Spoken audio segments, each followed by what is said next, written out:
Eliza.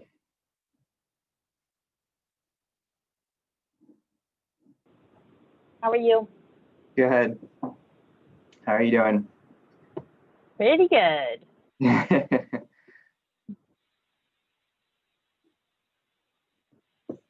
We'll see how smoothly I can run this. I'll turn my camera on and everything when we get a little closer. Yeah, no worries.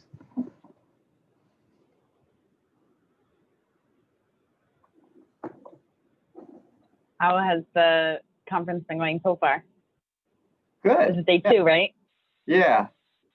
Yeah, definitely different. And the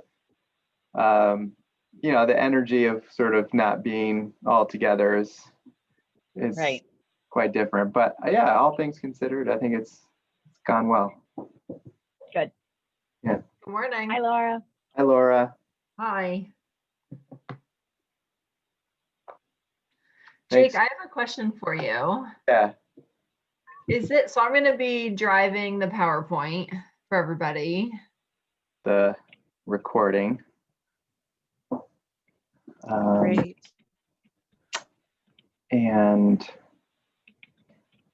yeah, I'll give it one more minute before I give my little Zoom spiel.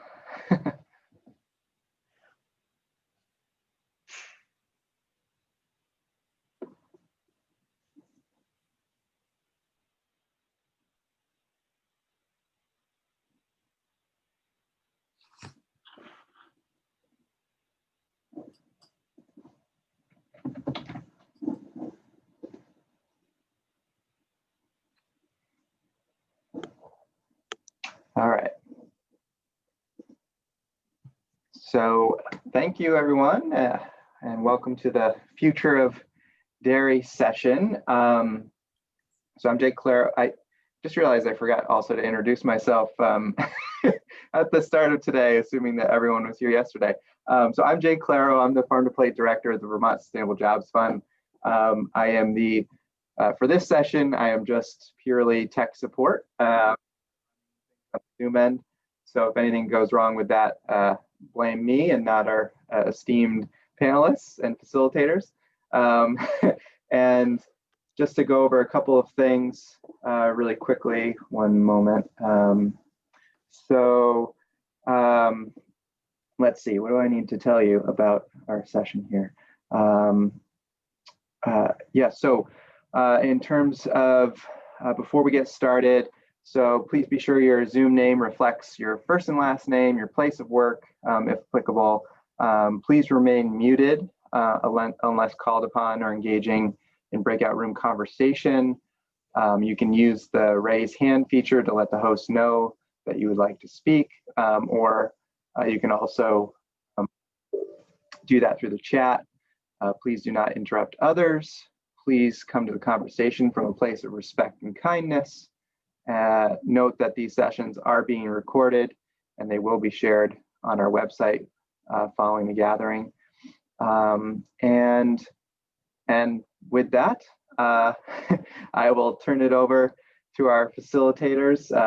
So we've got Laura Ginsberg from the Agency of Agriculture, Regina Beidler at Organic Valley, and also she is the chair of the Production and Processing Working Group of Farm to Plate, and Eliza Leeper of Vermont Creamery. And so, yeah, we've got a wonderful group, and I'm excited to hear what they have to share with us. So, Laura, it's all yours. Great, and this is Regina, and I'm actually just going to give a little bit of framing before we jump into our presentation and let you know where we're headed during this time together this morning. I'm really happy to be here with Laura and Eliza to be able to talk about some of the briefs related to dairy and to have a more expansive conversation with all of you around the topic of dairy. What we're going to do for the first 30 minutes is Laura, Eliza, and I are both going to take 10 minutes each to focus on a specific brief. Laura is going to be doing a quick overview of the dairy brief. Eliza is going to focus on goat dairy. Goat meat is part of that brief as well, but she'll be focused on the dairy section of it. And then I'll be doing the last piece on cheese. And that's something that we hope that you may have had some chance to look at those briefs already, but this will be a very top line overview. And our hope is that coming out of those 3 brief presentations, we'll be able to talk together as a large group about what you all feel you need to know in order to better support the dairy sector in the work that you're doing. And associated with that, how does Farm to Plate play a role in that? And then if there's things that you hear during these presentations that you think are important to Farm to Plate lending, offering more support to dairy, we'd like to see those pulled out as well. So that'll be part of our big group conversation. And then after a break, we're going to leave you before the break with a teaser question that we're going to use as part of a set of questions in our breakout rooms. And it's going to be a little bit more focused on how to better engage dairy with farm to plate and food system conversations here in the state. So I will provide that question before we go to break to give you some time to think about it, but we're really looking forward to some interesting conversation in the breakout rooms. So once we get to past the presentations and into the time when we're discussing, we would invite you to unmute yourselves and to speak up as you would like. We do have a hand raising, I think, opportunity if you need to, but let's leave this as an open conversation for you to be actively engaged in. So with that, Laura is going to be running our slides and she's going to start with the dairy presentation. Morning, everybody. Let me pull up our presentation here. Okay. And let me know when you can see it. All right, thanks.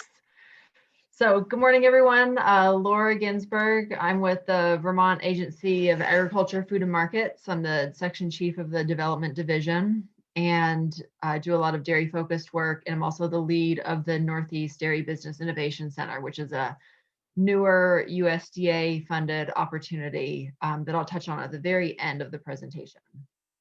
So hopefully everybody's in the right session here. The future of dairy. We'll be talking about the briefs and then, as Regina mentioned, opening it up for conversation. So all of the slides are fairly high level. I would say the dairy brief in particular is, I think it's 8 pages long. So tried to whittle it down to a few of the highest, most important points. And you'll see that as a theme throughout the other briefs, that we're not going into great detail about specifically any one topic, but really sharing the higher level notes. So here we go. There's a cow. So we're starting with cow dairy. We're just general dairy as it's represented in Vermont. So overview of the dairy brief. Vermont's dairy sector is the largest ag sector in the state with an annual economic impact of $2.2 billion. This is roughly equivalent to adding $3 million of circulating cash to the economy every day. So major impacts coming from dairy across the entire state. Dairy is present in all of the counties and impacts most people either directly or indirectly in one way or another. Conventional farm numbers continue to decline. This year, I think there was a lot of fear at the beginning of the year when the pandemic first started and milk prices went down, that this is going to be a really steep loss year for farms, but we're trending to be about on pace with last year's farm losses.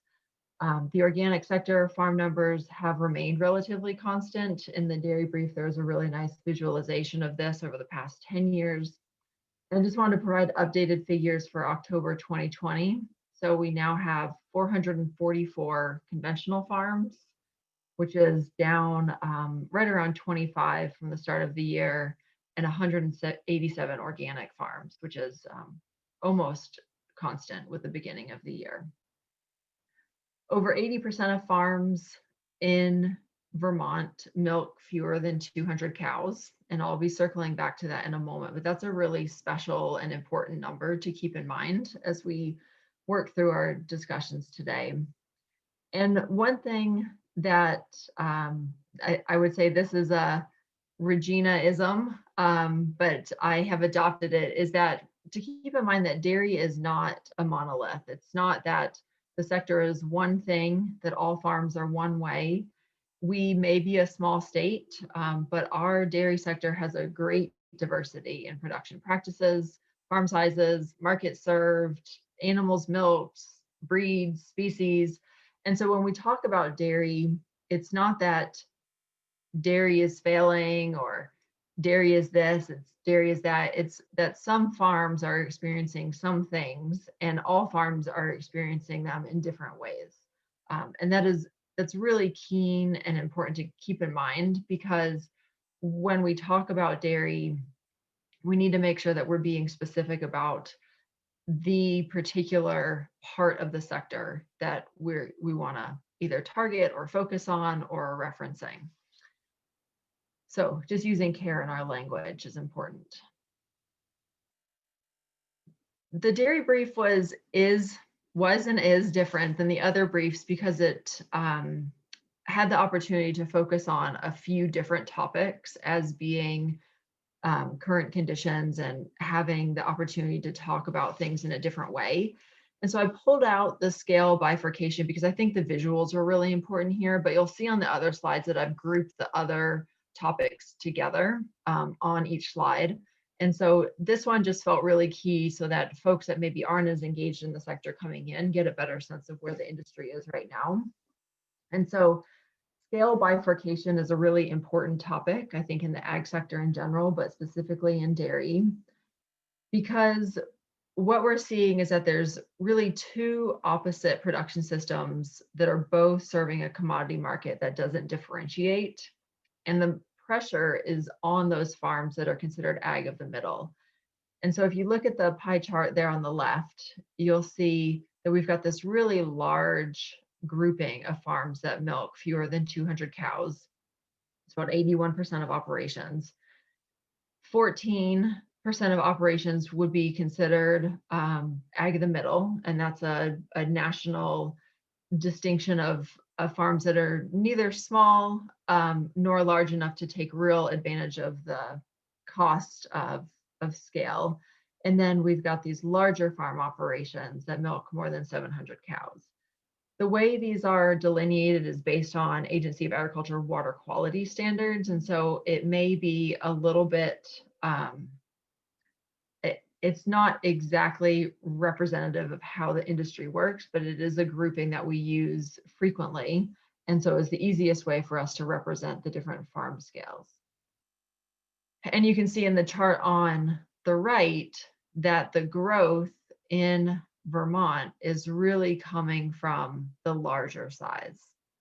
And so what is happening here is we have larger farms that generally are being served by the dairy industry writ large, that is pushing efficiencies of scale, technologies that boost efficiencies for larger numbers of cows, larger herd sizes. Things get cheaper when you can buy more of them. And then we have this whole sector of the industry in Vermont that is very small. And the services that are coming oftentimes from the national level dairy sector are not a good fit in some cases for Vermont's small farms that are hill farms that milk 20 or 30 cows in a tie stall barn. They are not interested, or it's not feasible for them to shift production practices to get those economies of scale. And so there are these really interesting dynamics happening in the industry where we're seeing the push and pull of what's available nationally and what is occurring actually on the ground in Vermont. And it is important to keep in mind that both farm scales have value for Vermont and the associated processing that happens here. So we've got large processors, we have small processors, we have large farms, we have small farms, and all of those are really important for the dairy sector as a whole in the state. And this representation by small farms in Vermont and in New England, where the other New England states all also have representation greater than 80% with farms with less than 200 cows, is really, really critical because it doesn't exist anywhere else. And so what we see here is a real clear opportunity for Vermont to be a leader of small dairy systems and small dairy economies as the national industry continues to trend towards larger and larger farms. Okay, so now we'll go into the challenges, and this would be, you can see on the 3 bullets I've indicated the other 3 major topics: consumer trends, forage-based production, and value-added processing. There was one other major topic in the dairy brief that I've decided to leave out today, which is alternative pricing strategies, because that is a deep, dark topic and hard for the state to really do anything actively on. And so I just decided for sake of conversation today to leave that out. But if you are interested in alternative pricing, it is there in the brief. So major challenges from the consumer trends is that trends quickly change, which can lead to farm and processor challenges in managing perceptions, products, and practices. So managing both the consumer understanding of the product and what farmers do, managing their actual product line, and then if they do want to change farm practices, that can take a long time. And so there is a challenge there in that consumer trends, as everybody knows, can change on a dime.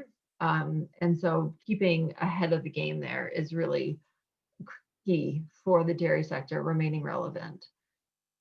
The second one, forage-based production. Vermont's not ideally suited for year-round grazing or cropping, as everybody knows, as we look out the window today and it's a frosty world out there, which means that our cost of production is higher than in other areas, and it's not easy to just have people switch to a grass-based system. It takes a little bit more planning and education.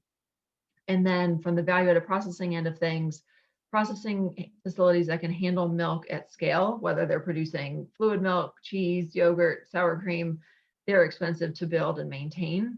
And so that can be a challenge when we're thinking about ways that we can change the industry to meet future needs.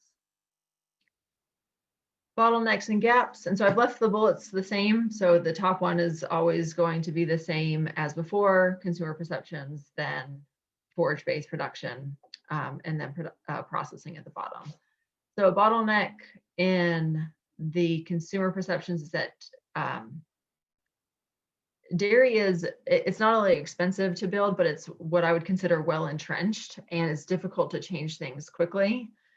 And so consumer trends, while they do change quickly, the dairy industry does not have always the capacity to respond quickly.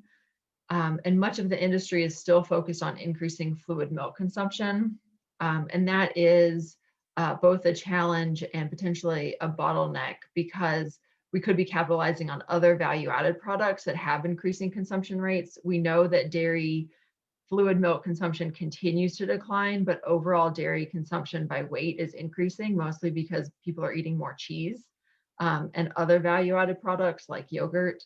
And so focusing instead on consuming and increasing consumption and awareness of those products could be perceived as a bottleneck or a gap here.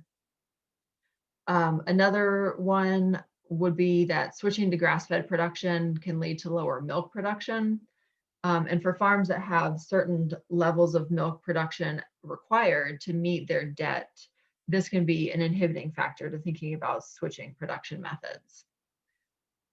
And then in the processing end of things, small facilities are often seen as a diversification strategy for farms. And so a lot of times you hear, well, why doesn't that farm just bottle its own milk? Or why don't they make cheese? And we're asking people to wear then 10 or 15 different hats. They have to be a good farm operator, good at animal husbandry, good at land practices. And then we're also saying, well, now you have to be good at making a value-added product. You have to be a good marketer, good at consumer relations, understand trends, keep 2 sets of books. And so it can be a real challenge when we're thinking about diversification, because those operators then have to become marketing and manufacturing experts. So really a lot of opportunity there, but also a lot of real clear, distinct challenges. Opportunities in this sector: that nearly all of Vermont's dairy processors fit into the size category that consumers are seeking out. So I think there is a real clear fit here, where if we work with processors to better attract new consumers, we may be able to build that market demand based on consumers wanting to know where their products are from and understand production practices and real values-based buying. Hand in hand with that is that converting more farms to grass-fed production to some extent may improve consumer perception of the dairy sector, helping to alleviate those water and environmental quality concerns, and also supporting the working landscape in a way that supports economic and tourism purposes. And then finally, as I mentioned earlier, cheese, goat milk, and other non-traditional value-added products continue to have strong market growth and viability. So while fluid milk often gets the most attention, we see really strong opportunities in non-fluid milk products. Recommendations here, right from the brief and field tested with a bunch of different farm groups, would be to reinvigorate farmer cohort learning groups to give space for farmers to learn from each other. These groups happened in the past and takes a lot of work and a lot of effort, particularly if we want to do them on the local and regional level. And so thinking about those is a real opportunity. Ensuring that current processing capacity is maintained or increased. It's really critical that we keep our large plants open and operating because they do serve so many farms here in the region, and keep our milk shed regional. Provide incentives to move towards energy efficiency. So that could be increasing bulk tank size so that farmers can go to every other day pickup, doing solar panels, or thinking about ways to do faster cooling that increases the energy efficiency of both the farms and the processors. Establishing a formal mentorship program that supports young farmers by connecting them with successful retiring farmers. So an idea that we have a lot of older farmers that are starting to leave the sector and young farmers that want to come in but don't necessarily have the knowledge or training or familial ties to provide the support that they would need to get started.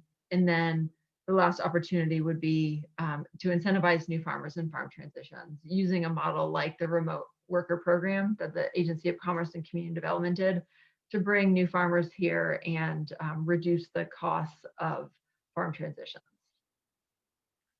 And I think that is all for me. So now we're going to goats with Eliza. So Eliza, just let me know when you're ready for me to proceed.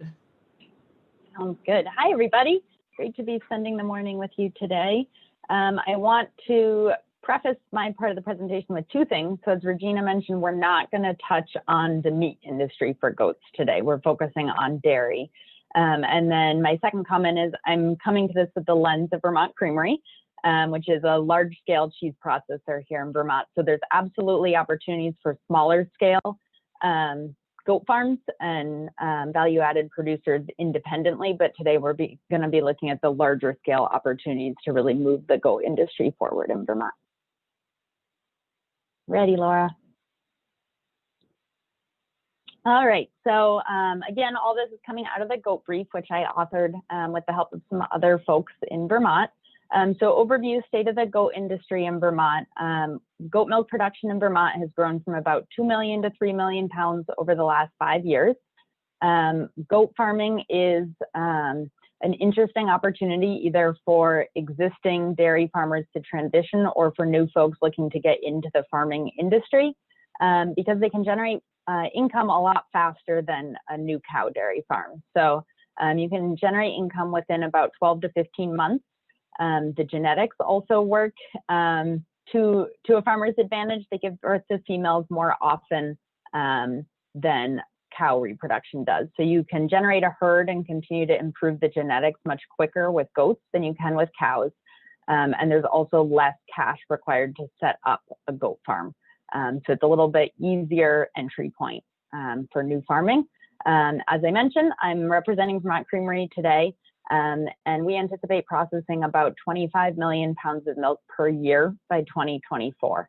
So that is a pretty large volume, and the more milk that we can source locally here in Vermont, the better. So there's certainly an opportunity for some of the larger scale farms.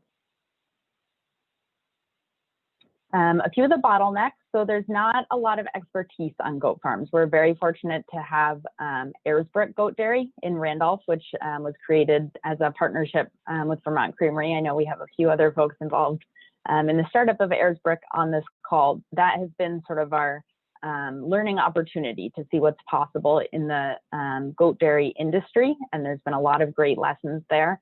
Miles and Allison are incredible resources for folks looking to be involved, but they also can't be everything to everybody. They're running their own farm. And so having more statewide expertise and resources available for goat dairy farming would be a great advantage for folks looking to learn more about this space. There's also an opportunity for more capital. So goat dairy farming is a relatively young industry, and there's some good opportunity for education within the financial community to understand, yes, this is a valid career path. Yes, farms can be viable, and yes, there's organizations like Vermont Creamery who are going to pay a good price and help support those farms as they come on board. And then again, trained services. So there's expertise on how to farm, and then there's the support services. So vets, feed consultants, other expertise within the state that can really help service those farms once they are up and running. The opportunities. So what we see as sort of the tipping point for a viable farm at the scale that we are looking to support, it's about 400 goats. So based on the numbers I shared in terms of the opportunity for demand for local goat's milk, at least 10 new goat dairy farms of about 400 or more goats could be supported through our cheese processing needs, both of Vermont Creamery and some of the other larger cheese makers here in Vermont. There's opportunities to retrofit milk parlors for goat milking. So cows and goats, of course, have different needs, but there are opportunities to get creative with the resources that a cow dairy farm already has on their facility to make it work for goats. And then as part of the brief, talking to some local retailers, they believe that there is interest in goat products, that consumers are interested in purchasing those products. So they felt like there was also an opportunity for new product entry in goats, gelato, butter, other creative opportunities for goat milk value-added products. So a couple of recommendations, pretty closely mirroring some of the bottlenecks and gaps that we saw, of course.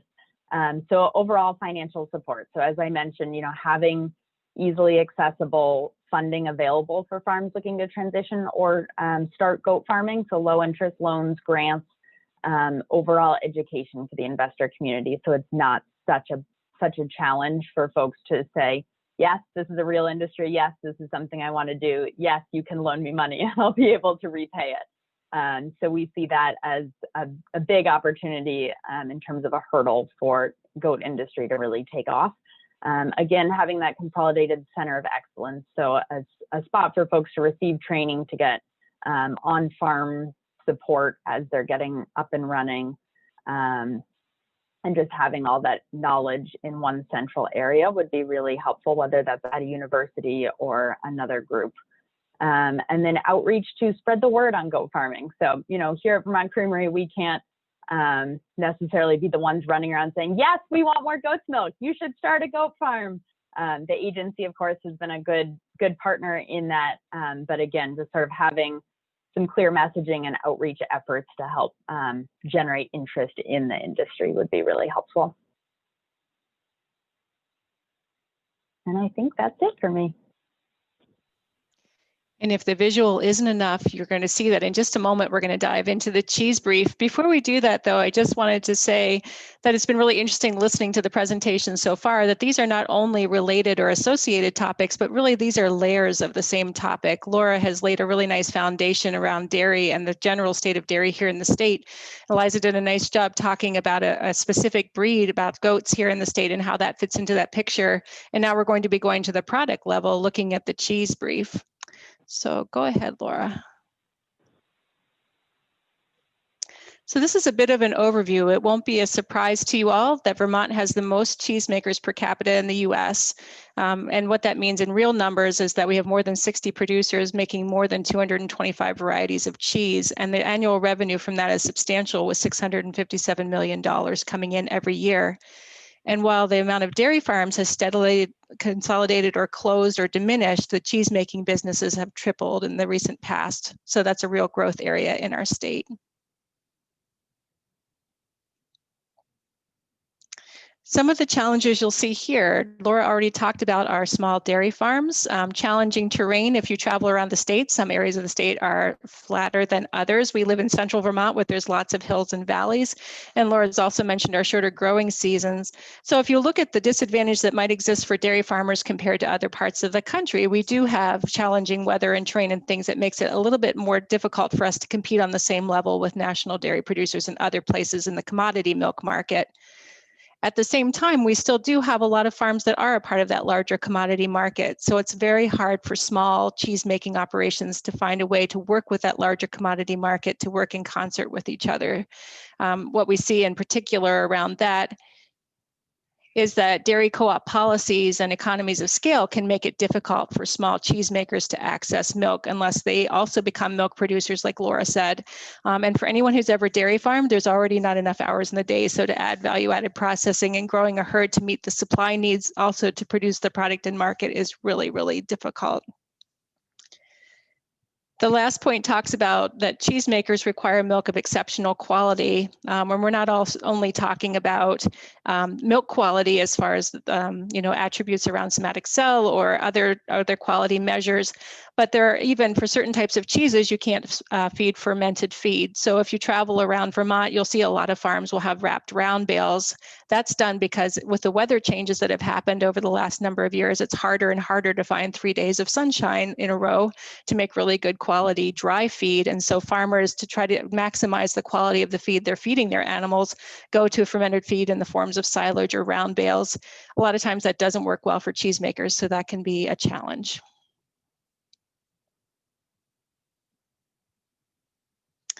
Here's some of the bottlenecks and gaps that were identified in the brief too, some of which again probably won't be confusing or won't be surprising to you. The first one is around confusion around all the labels. I think this is a challenge across the food industry as consumers try to figure out what all of these labels mean. So some that were identified in the brief were understanding about raw, grass-fed, organic, farmstead, artisanal, and natural, what those product labels mean and the confusion that accompanies that. The next two talk about limitations for individual cheesemakers, that with limiting marketing budgets and limited structural capacity for storage and distribution, that can be really a challenge for individual cheesemakers if they don't have the capacity to do that well on their own. And in addition to that, we're seeing that farmers and cheesemakers and their employees are not always up to speed on all the educational and safety resources that they need to do their job to the best of their ability.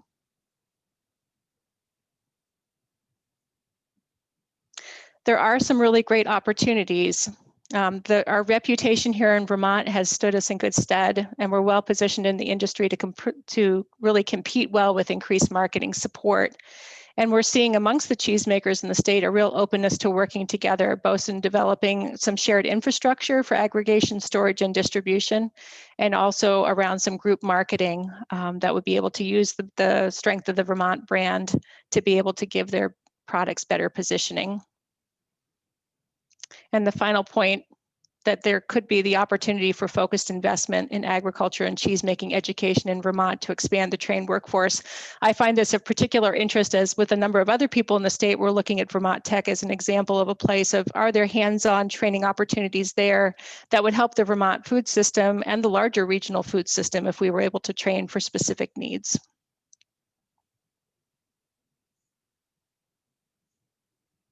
And finally, some recommendations that backing up the things that you've already seen in the bottlenecks and the opportunities.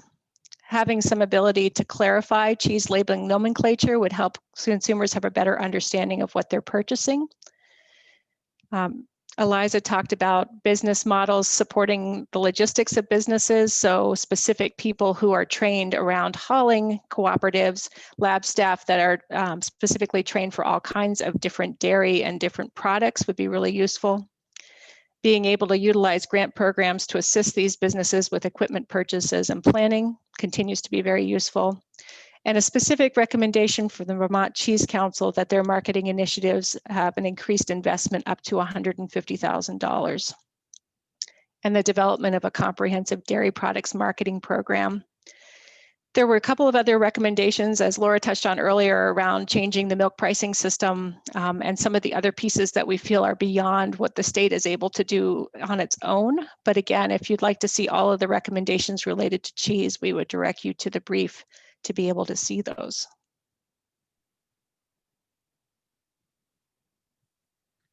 Thanks, Regina. So I'm just going to spend a couple minutes recapping what the Northeast Dairy Business Innovation Center is and what it will fund, because this felt really important as we were talking through the session and making sure that we're spending our time talking about the things that are the most important to move Farm to Plate's involvement with the dairy sector forward is that everybody has at least a general understanding of things that we are already funding so that we don't spend time talking about those things as potential projects. So the Vermont Agency of Agriculture was competitively awarded last year one of 3 USDA Dairy Business Innovation Center statuses. The other 2 are University of Wisconsin and University of Tennessee. And we are representing all of the Northeast, so essentially from Pennsylvania to Maine. We kicked off work early last spring of 2019, and then we received a second award that significantly increased our ability to do work on a regional level. So our first award was about $450,000. Our second award was for $6.1 million. And we've really ramped up the work and anticipate a full-scale launch and a lot of press and opportunities for involvement and engagement in January of 2021. We did pause and slow down some of the launch of what we were doing due to the pandemic and other needs and focuses for the businesses that we're working with. So just as like a general understanding, half of the funds we receive have to go out as grants to either dairy processors or dairy farmers. And so a real opportunity there to support interesting and in some cases groundbreaking work that's not otherwise happening or being supported. And we're excited to have existing partnerships built into the projects that we're funding with Cabot Agrimark, with DFA, UVM Extension, Cornell, and Tufts. And so we're going into this with a collaborative and region-wide approach. So some of the things that we are funding and focusing on are grazing transition cohort-based learning groups. So we have a pilot group going right now with UVM Extension, and we'll be significantly ramping that up in the spring with another round. And that focuses on the opportunity to produce low-cost milk using forages for either all of the herd or specific parts of the herd, whether it's dry cows or heifers.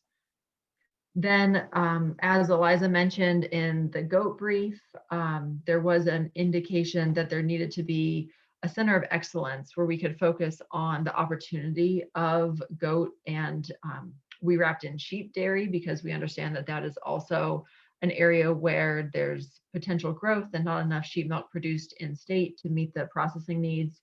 And so Vermont Creamery is going to host a dairy, goat, and sheep accelerator or center of excellence program using these funds. We are doing distribution, marketing, and product research specifically on goat and sheep milk products across the Northeast, developing a marketing toolkit, distribution study of the best and highest opportunities to reach regional markets for the products that are coming out of New England. We're doing value-added production safety training to meet some of the things that Regina spoke about in the cheese brief, a farm worker safety program, R&D on specialty cheese sensory profiles. We're supporting 2 FTEs worth of on-farm specialists through UVM Extension.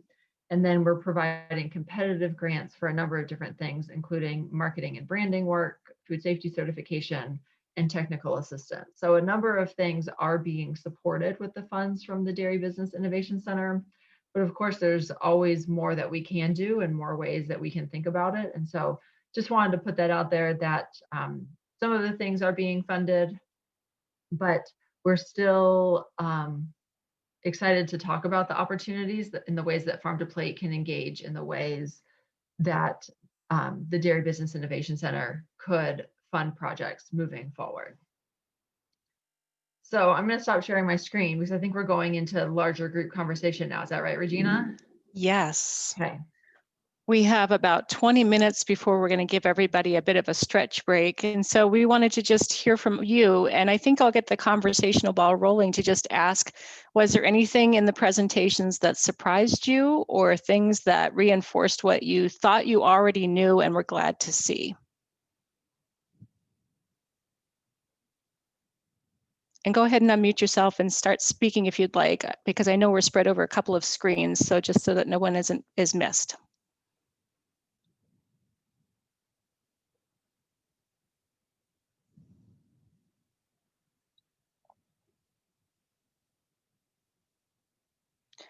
Was it a surprise to anyone the significant number of small farms that still exist here in the state? And I'm curious the group's reaction to the idea of positioning Vermont as a place where we could really focus being expert in small dairy.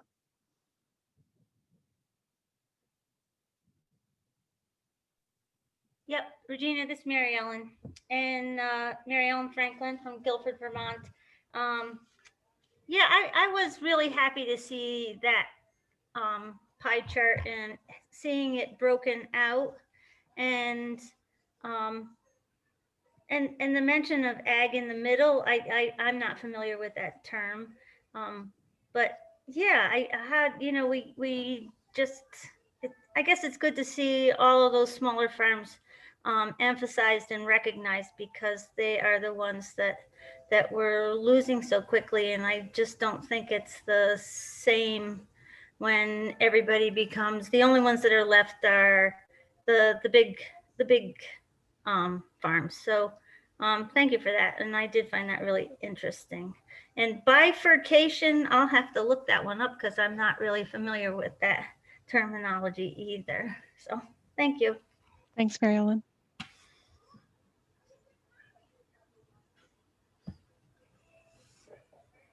Other comments? Andy Wood, I have a question for Laura, kind of along that scale bifurcation question.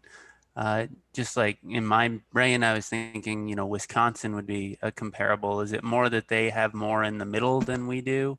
Because I know they have a lot of small farms in Wisconsin as a comparable. Yeah, great question. So the percentage of farms with fewer than 200 cows is what makes us unique. They may be being pulled out of that because they do have a large number of really large farms. So it could be that by sheer numbers, I would guess that they have more farms than we do, but as a percentage and as a region, thinking about Vermont as a member of the New England region, we do have the highest concentration of states with small farms. Hi, this is Cheryl Herrick from the UVM Center for Sustainable Ag, and I work with the pasture program there. I see some colleagues on the call, and I'm excited to see the numbers bearing out what we've suspected about small and organic and grass-based holding steady. I am curious in the discussions where fair pay, I put this in the chat, but fair pay for workers on at all levels. And of course, I'm thinking partly about the undocumented and migrant laborers who are often on the larger scale ones but really the question I think is larger, and it's about adequate pay and economic viability for farm owners, farm workers. And I'm just curious how some of this was grappled with and where that's landing in your report. Another great question, Cheryl. The dairy brief itself did not touch on the pay. I think there was another brief that may have talked more about the viability of it as of agriculture as a job sector, which Regina or Jake, you could certainly correct me. The Dairy Innovation Center is one of the pillars of that is the human aspect of farming and ensuring that people see dairy farming as a professional career that can provide for their livelihoods in a safe and well-respected manner, whether you're the farm owner or a farm worker. So I would say that there is further discussion and focus on that with the work of the Dairy Innovation Center. We do have a couple of questions in the chat. Gay Symington was surprised that there's no mention of water quality challenges. And I wrote a note back that there was a water quality brief, and the dairy brief did touch on it some, but Gay, I don't know if you had any other thoughts you wanted to share there. Yeah, I know there's another brief, separate brief on it, but I'm curious, why wouldn't the Dairy Innovation Center, for example, have water quality? It just feels like such a vulnerability and a place of opportunity to make sure that all of our, that we all get that this is about all of us. This isn't just the farmer's problem. We all need to, share in investing in water quality and assist. And it seems to me there's just so much research to be done, so much coordination between the Agency of Natural Resources and the Agency of Agriculture. It just feels like there's both barriers and opportunities here. And to just isolate it as its own issue, it feels like a lost, I'm just really surprised that it wouldn't be part of this, what's listed under both challenges and opportunities in the dairy sector, and why it isn't on the list, why it isn't under at all in the purview of the Innovation Center. Yeah, that's a great question, Gay. And also a really good opportunity for me to make sure that everybody's aware of the other work that the agency is doing. So we do have a couple of projects that are directly addressing water quality in the dairy sector as an opportunity. So a large federal grant to pay farmers for performance and improving water quality and nutrient management. Then we have the Phosphorus Innovation Challenge that's going on. And then I think it was, I'm probably going to get this wrong, but I'm going to say extension, but I think it was somebody else who got the watershed research grant to look at the impacts of different practices on 2 watersheds. So I think we're engaged, and the Innovation Center is poised to help that. There are pretty strict rules, and Innovation Center has to focus on use of the products. And so we are limited in how much work we can do on production that's not directly related to milk. But we're certainly going to be coordinating with those other efforts that are ongoing. There was another comment, Julie Walcott asked, why is the focus on grass-fed instead of grass-based? And Julie, if you're able to unmute, I would love to hear your thoughts behind the question, if you have something that you'd like to put out there for discussion. Okay, I just had a vacuum cleaner in the background. So Sounding good. And it's not me vacuuming. Well, it just seems like grass-based does present a lot of problems in our geographic region and in our climate. I mean, grass-fed, and it just seems grass-based gives a lot more opportunities to farmers to transition to. And I think that you can keep your milk production up, keep your quality up. The product can be used for cheese. And it just seems like grass-fed is a much narrower focus to be putting money into. Sure. So grass-fed giving the impression that there's no grain being fed to the animals versus grass-based being a pasture-based grazing system that still may incorporate some of those other tools in the production. Is that a fair? Correct. Yeah. Okay. I don't know if anyone has anything they'd like to say in response to that.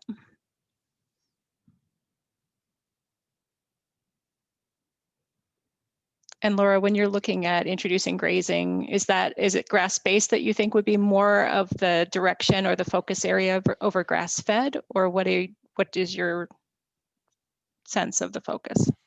The goal for the Innovation Center is to open up the opportunity to put cows outside to feed themselves on forages as a low cost production strategy. Whether or not that's 100% of the intake of the animals is up to the farmer. So in the cohort we have now, it's a wide variety of how people are instituting the transition to grazing work. It's either some of them are just focusing on heifers and dry cows. Some people are just focusing on their milking herd for grazing 12 hours a day through the grazing season. And so we're really seeing as a strategy for flexibility more than 100% commitment to one way of feeding. We do know that there is market demand in the 100% grass-fed arena. So we see companies like Maple Hill coming in, Organic Valley's grass-fed line, where there is strong and growing sales for a consumer segment that's looking for 100% certified grass-fed animals.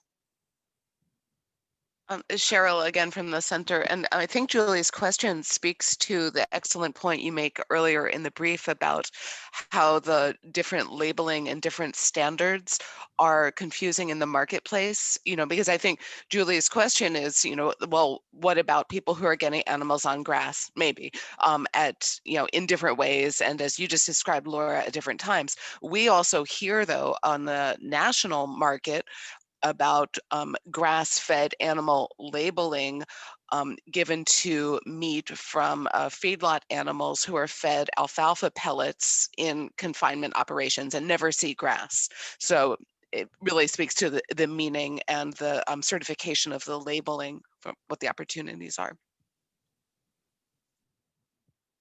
Thank you. Hello, this is Daniel Keeney, Center for an Ag Economy. I'm a business planner, and on the subject of cheese, I heard some references to the challenges of managing facilities. I just want to put a plug in for more research or inquiry into the area of what the economically viable scale of new creameries is in the state. I feel like, especially in light of sort of the growing rigor around food safety management, and also the one theme of the conference seems to be the sort of the heavy duty marketing trends that we're up against. I think, professional marketing and professional food safety management demands a scale greater than what a lot of our cheesemakers are at, and I'm interested in more empirical evidence of that. Thank you. I don't know if there's anybody here on this call that has been doing any work around that or who has a response to that suggestion.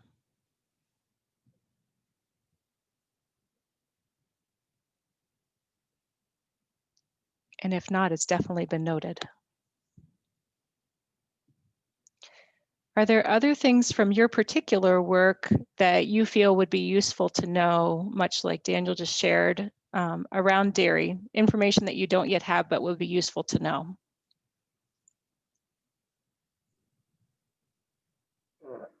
This is Jake, just gonna jump in because I've been curious about, and Laura, you're probably best positioned to answer this, is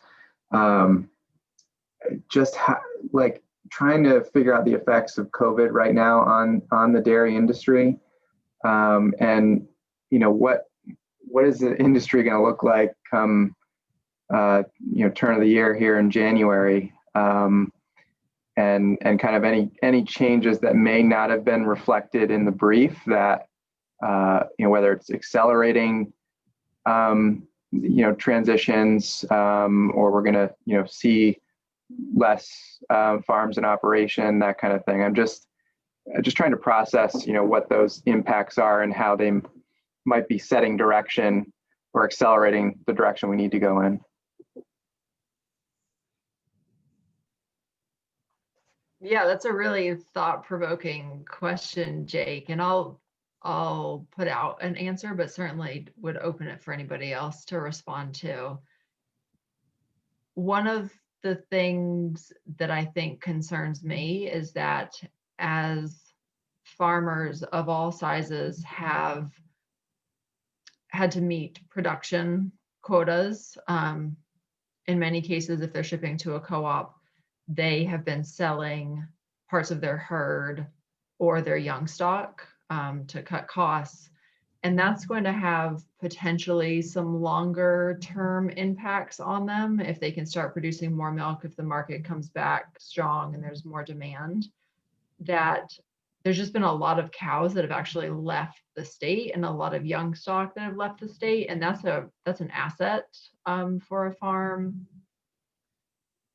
On the processor side, sales in general continue to be really soft going into fourth quarter. I've heard from quite a few processors that they were expecting stronger holiday sales, and that hasn't happened. The orders haven't happened as they thought, in part because the COVID cases are continuing to rise, and so people are maybe starting to hunker down again, and they're not buying the things that they had started to buy in late summer when sales started to increase. So I think there's going to be some long-term impacts in the specialty cheese world if holiday sales don't pick up. But yeah, definitely curious to hear what other folks are experiencing or hearing.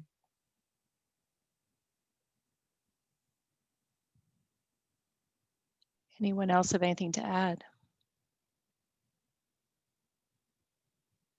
I can add really quickly. I mostly work with small farms milking 20 to 60 cows. And I would say as far as COVID, they're kind of, in a way, it feels like they can ignore it now that they have this money from the state that kind of has helped bolster them a lot. I think when the prices were really low, they were really scared, but none of them went out, at least none of the ones they worked with. And so life is kind of feels normal for them right now because they were able to get the support that kind of made up for their losses. And I guess I'm a little scared about what's going to happen if this happens a second time. You know, I worry that folks will depend on that money, or that's the only thing that helps them get through it. But at the same time, I don't see a lot of folks super concerned yet at this small farm level. Like, they didn't change a ton just because they were, only milking 50 cows.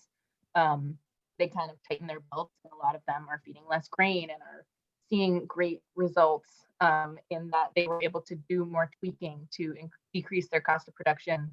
But I really have no idea what's going to happen if, we go into another cycle of $11 milk. Thank you. Laura, there's a question in the chat that I think touches on the point around the center's focus on the idea of bringing farmers or aspiring farmers from other places. The question is, why recommend importing farmers when we have generations of farmers and their families who have been economically forced out of farming who have an interest in resuming farming? So I don't know if you want to address that question. Yeah, I think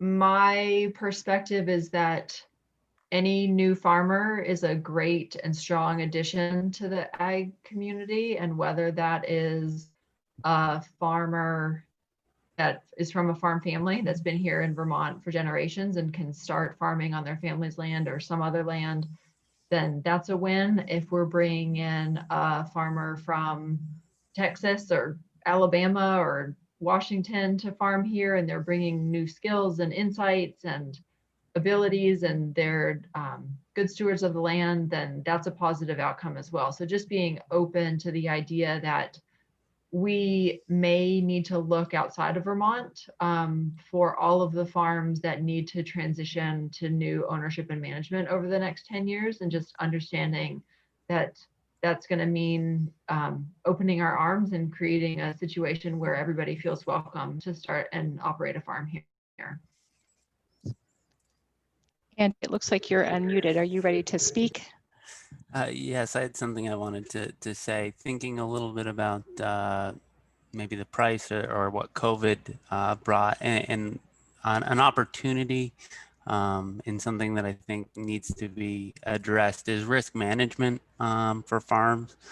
And there's some tools in the toolbox that weren't there even a half a dozen years ago for farms. And so things like dairy margin coverage or dairy revenue protection, and then even some of our larger farms probably should be looking at market-based futures contracts or things like that to really manage risk, in a very proactive way.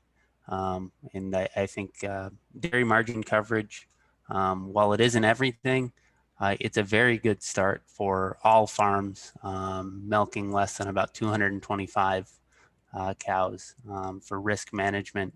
And risk management is a tool that hasn't gotten enough focus in the dairy industry when we compare it to some other commodities. So I think there's an opportunity for that. Thanks, Andy. Hi, this is Andy Kendall. Can I offer an observation? Sure. I did not follow protocol, so my organization is not listed in my name, but I'm with the Kendall Foundation. We're a regional food system funder based in Boston, although I haven't been in Boston since February.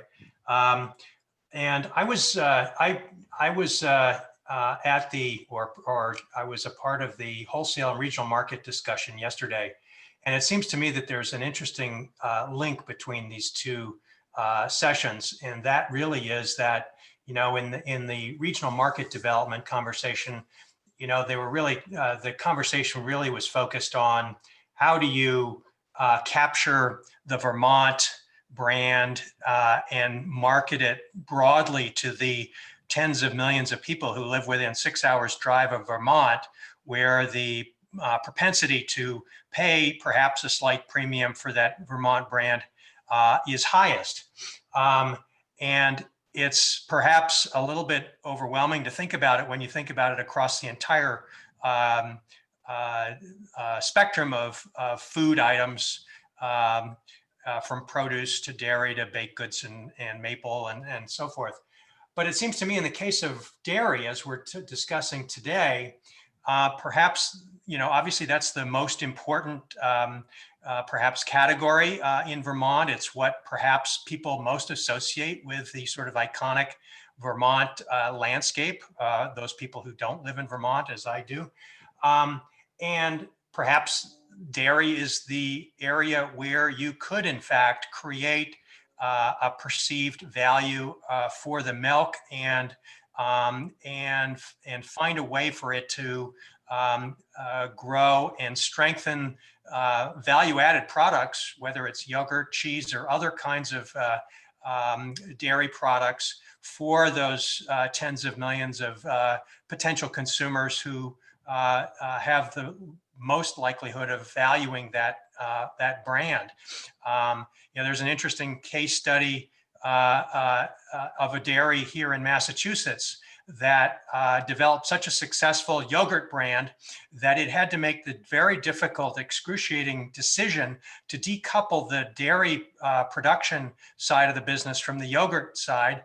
And the farmer sold the dairy business to a new aspiring dairy farmer so that he could grow the yogurt business for the benefit of not only the dairy that he started, but also lots of other dairies, because the demand had grown significantly enough where they couldn't supply sufficient milk. And it seems to me that there's as you connect the dots from all of the combined dairies in Vermont to the tens of millions of consumers, there's an opportunity to develop entrepreneurial businesses that can strengthen that supply chain and connect to those markets which have the greatest chance of success. Yes, thank you. And unlike a lot of farms in Vermont, dairy has had a long tradition of supplying product well beyond our state borders, either regionally or nationally. And I think some of the things that you've described around interesting models for branding are things that some people are examining here too.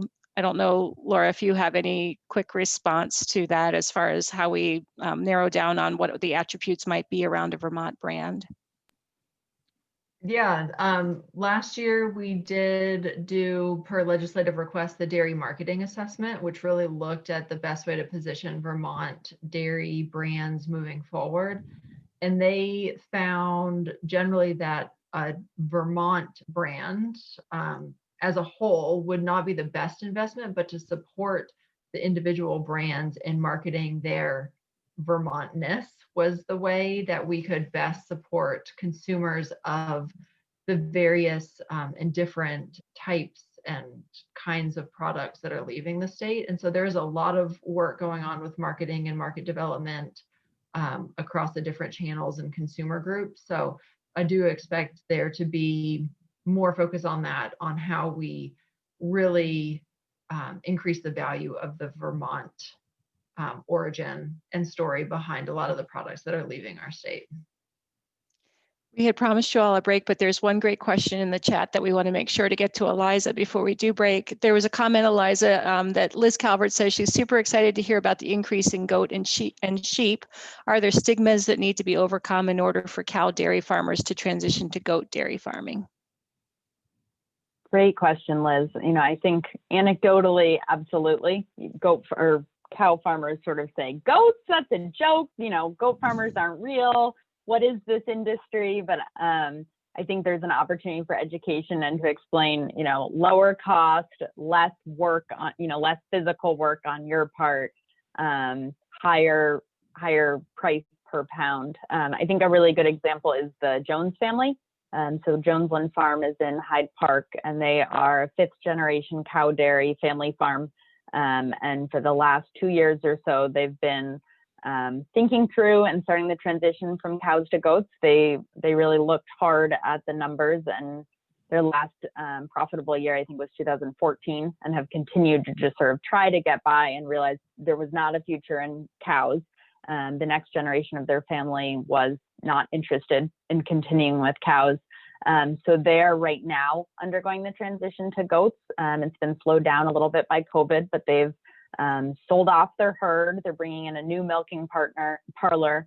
I had the opportunity to go visit them last month, and it's such an incredible example of a classic Vermont cow dairy transitioning to goats. And we asked them, have you gotten a lot of slack from your neighbors and friends in the farming community? And they said, no, everyone, is like, wow, this is incredible. They're asking a lot of questions about, what it takes to do, what have the costs been, how they've been able to find funding. But they said in terms of their peers in the farming community, no one has said, really, you're going to goats? How could you do that?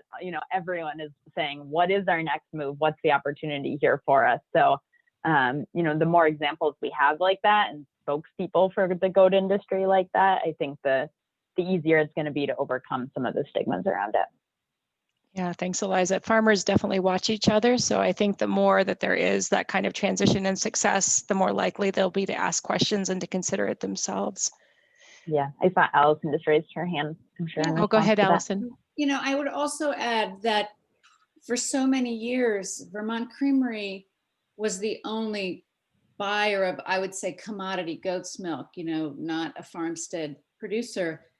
And that presented for the conventional dairy farmers a great deal of risk. They always thought, well, what happens if something happens to Vermont Creamery? And I think what's important to emphasize at this point is that Vermont Creamery is not going away. Vermont Creamery, now that it's owned by Land O'Lakes, has grown tremendously, even through COVID, and their demand for goat's milk, that 25 million pounds, is not a joke. I mean, they're buying that milk out of Canada and paying a very good price for it. And so therefore have the most purchasing power of any other brand in the country to buy goat's milk.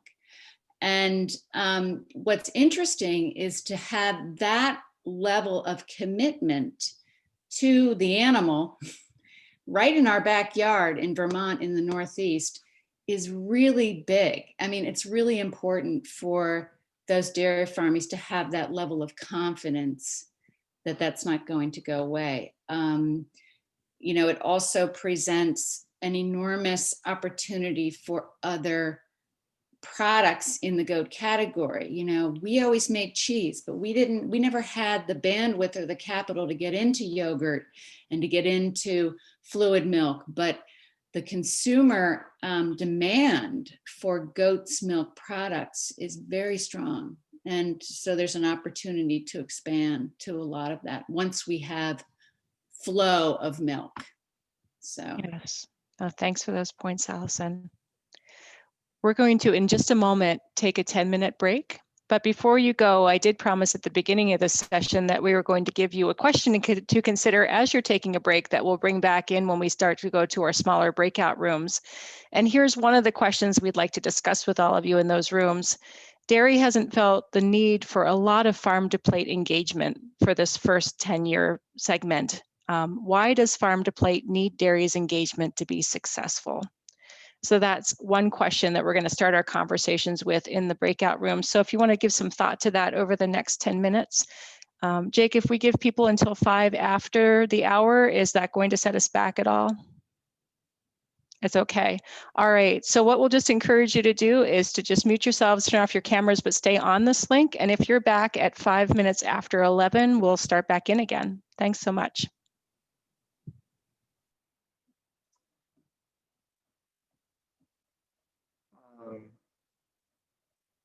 Laura, I guess Regina. Let's see. We might have to publicly have this conversation about the breakout. So I can set up. So basically, I can set up any number of rooms, and then we can ask actually people to assign themselves. They'll get like a notification, and it's very easy then to join. Self-select and join. Or if the groups are all kind of posing the same question, I can just create a number and then randomly assign people in, evenly into those groups. I don't have a preference. Yeah, Eliza, what about for you? Do you want to have a goat specific breakout room if people have more questions?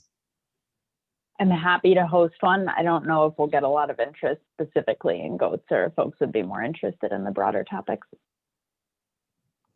Because Jake, you've probably seen our questions kind of go pretty far off the track otherwise. I think it looks like, I can set up 4 rooms. So we'll I can be a facilitator in one. And then Laura, Regina, and Eliza can take the others. And then we can just do a random assignment. Is there a way to capture, if we don't sign one as specifically to goats, that if people have more conversation they want to have at some point, that somehow they can find their way to Eliza? Like at a later, I mean, if we were all at Killington, we'd say, hey, if you want to talk to Eliza, go and find her at the lunch table and sit down and talk to her. I don't know if there's, I don't know how to direct people rather than just leaving, and maybe people would find you themselves, but anyway. Yeah.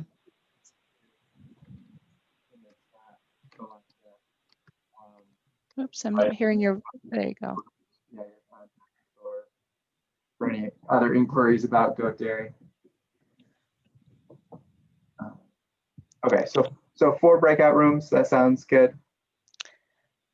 Definitely okay with me if it's okay with everybody else. Okay. Yeah, Eliza, do you feel prepared to lead the question that Regina? I feel moderately prepared. I saw Regina's questions.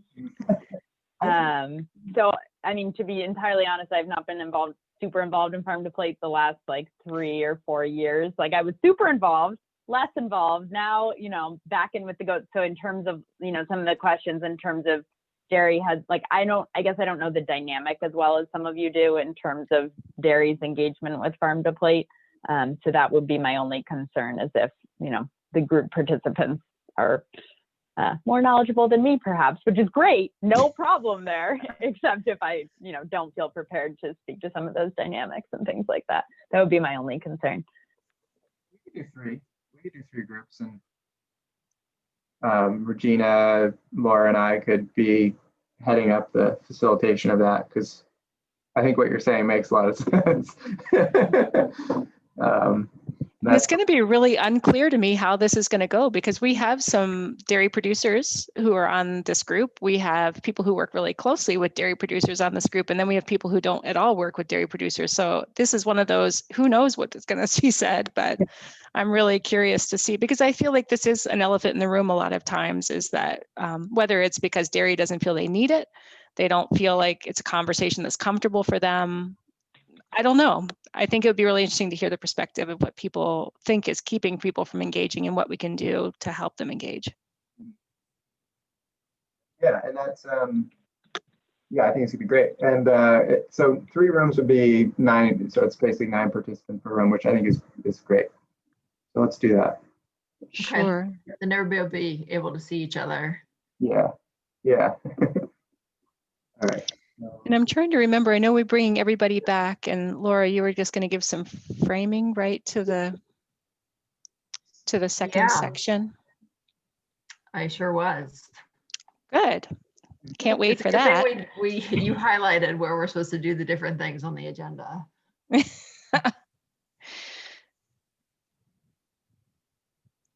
And I mean, Jake, Laura and I just kind of decided we're just going to ask different questions. Do you feel like this is ultimately going to be useful to you as you're continuing to write the plan to have the feedback that we're asking from these breakout groups, or is there something else you'd like us to tuck in there in addition? I think this is great. I mean, I think if there are any recommendations that kind of really have spoken to people and they feel like, that's an area to focus on, that would be helpful. But also if there are things in this conversation about how does the network support dairy that aren't covered by the recommendations, that's fine too, because I think that's an important thing for us to be aware of. Yeah, just trying to, I think, at least acknowledge that, there are these recommendations in the briefs, and to the extent that those are the things that we might be able to help with and how, I think is a thing to kind of try to include. But I recognize it might not stay there. Yeah. Yeah.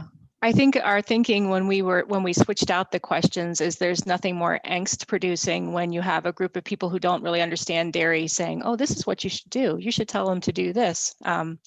Which I thought Eliza and Laura did a really good job saying this. It's not always that easy. Like it's more complex sometimes than we think it looks like from the outside.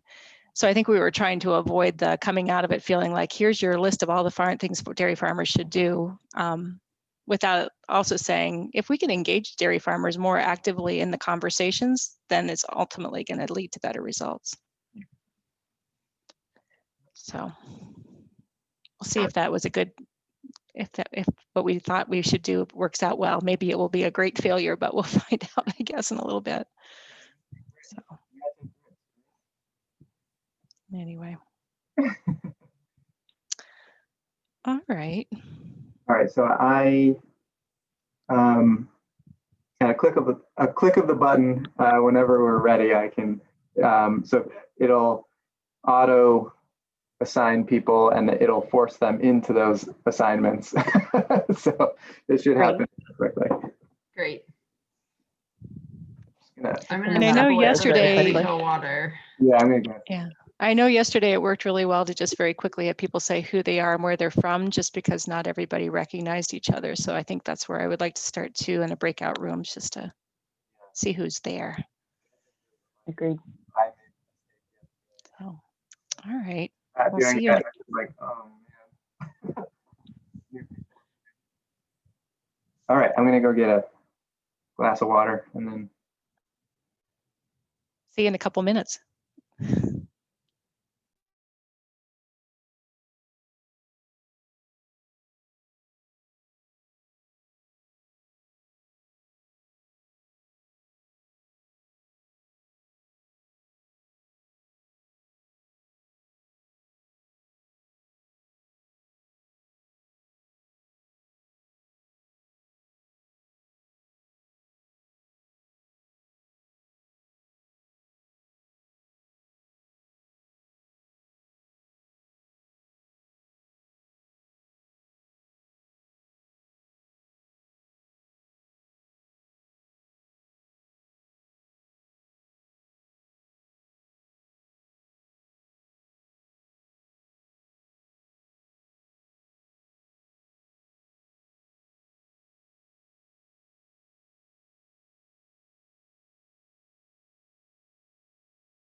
So I'm looking at it tells me what the random assignments are going to be.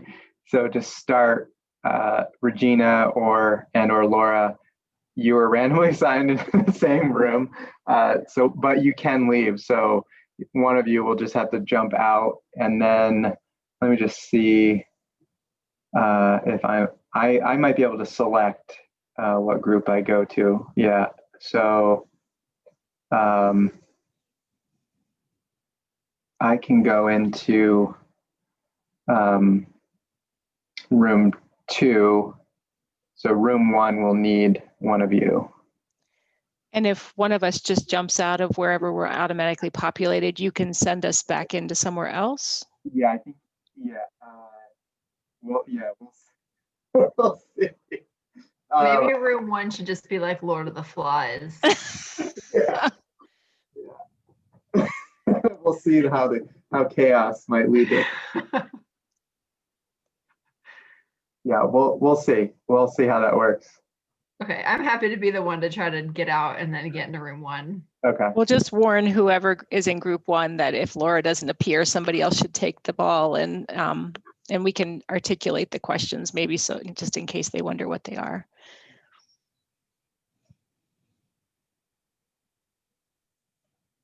Like, out of random assignment. How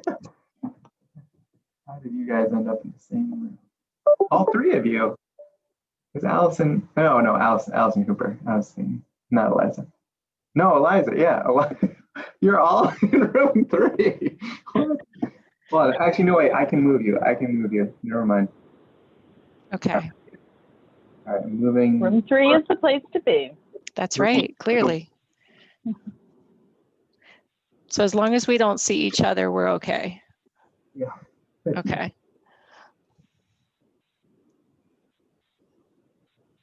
Okay, so is everyone back? I don't know. If you're back, if you turn your cameras on, we'll know you're here.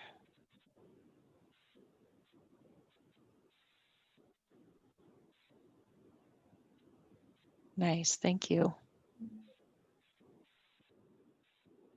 Okay. And I think actually if you're not back, I'm gonna press open the breakout rooms, and you're gonna be in a breakout room. So get ready, everyone. Buckle in your virtual seatbelts, and here we go. We're gonna go to breakouts.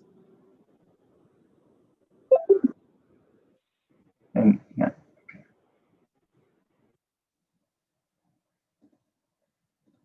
It's great. There's John Cleary. Are your kids here? My kids are not around. Yeah, you'll probably hear mine at some point. Right.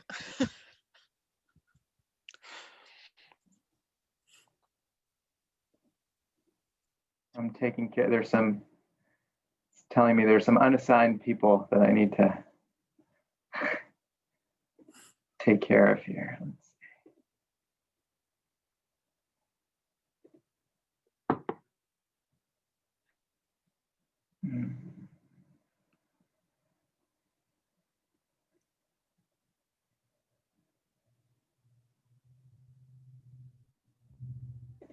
Okay. All right. So welcome, everyone. To start, just to quickly get ourselves familiar with actually who's here together in this breakout room. Very quickly, I'll just go around and ask you to introduce yourself and your name and organizational affiliation to start. So, Gay. I'm Gay Symington. I work for the High Meadows Fund, which is a philanthropic funder in the family at the Community Foundation. And my pronouns are she, her. Great. Cameron. Hi, I'm Cameron. I'm a student and I'm working with the Center for an Agricultural Economy, but I'm mostly just here to learn. Great. Thanks, Cameron. John. Hi, folks. I'm John Cleary. I live in Plainfield here in central Vermont, and I work for Organic Valley, as a field person. So I work with about 100 organic dairies, mostly in Vermont, a few in New Hampshire and New York. Thanks. And I've been part of the Farm to Plate over the years and really enjoy it. Miss seeing you guys in person though. Yeah. Thanks, John. Billy? Hi.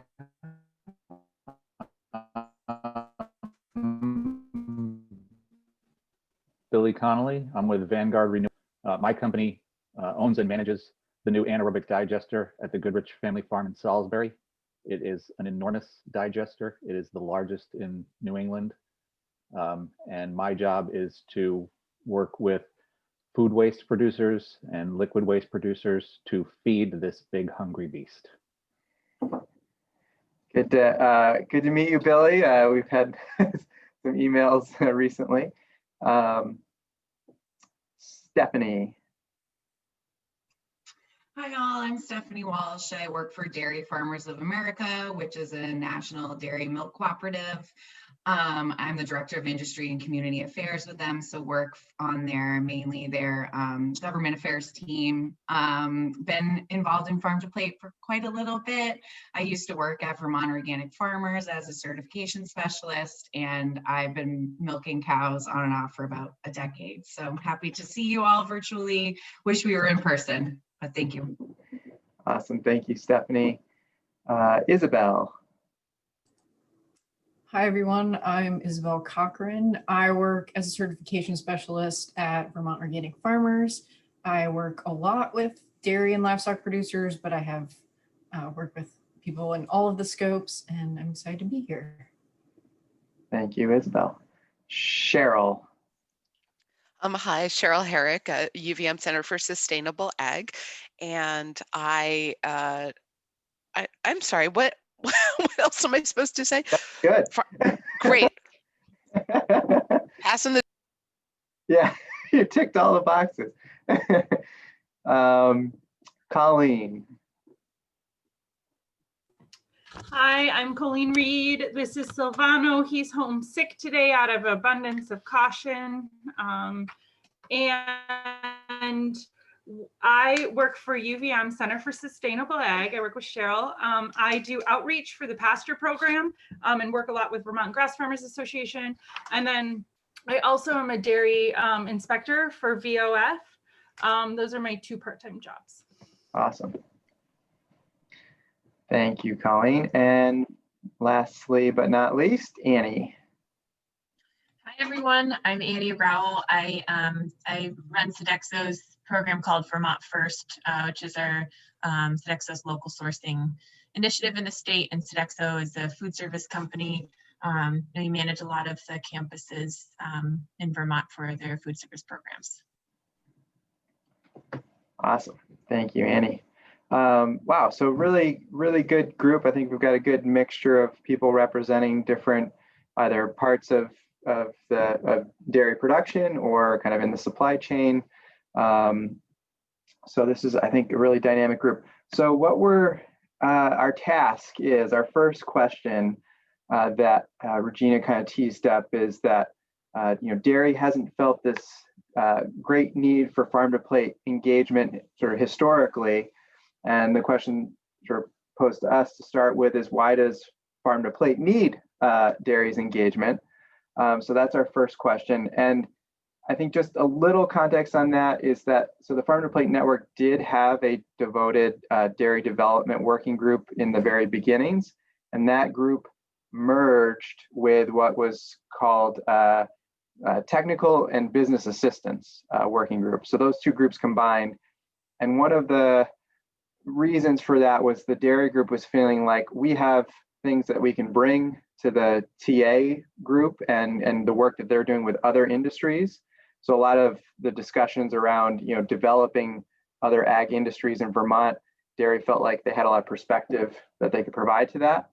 In addition, there was sort of thinking that, well, also dairy might be able to gain, insight and value from also what's happening in other industries.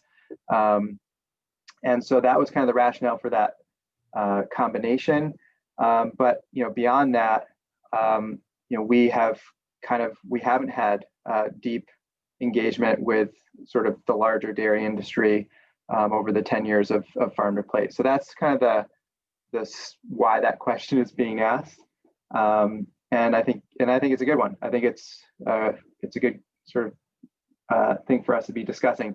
And I think, just thinking about what you heard today in the presentations too is, in what's being recommended, kind of how do we as a network support kind of the advancement of those recommendations or other things that you feel like are needed to support the industry. So let's start with that first question. Why does Farm to Plate need dairy's engagement?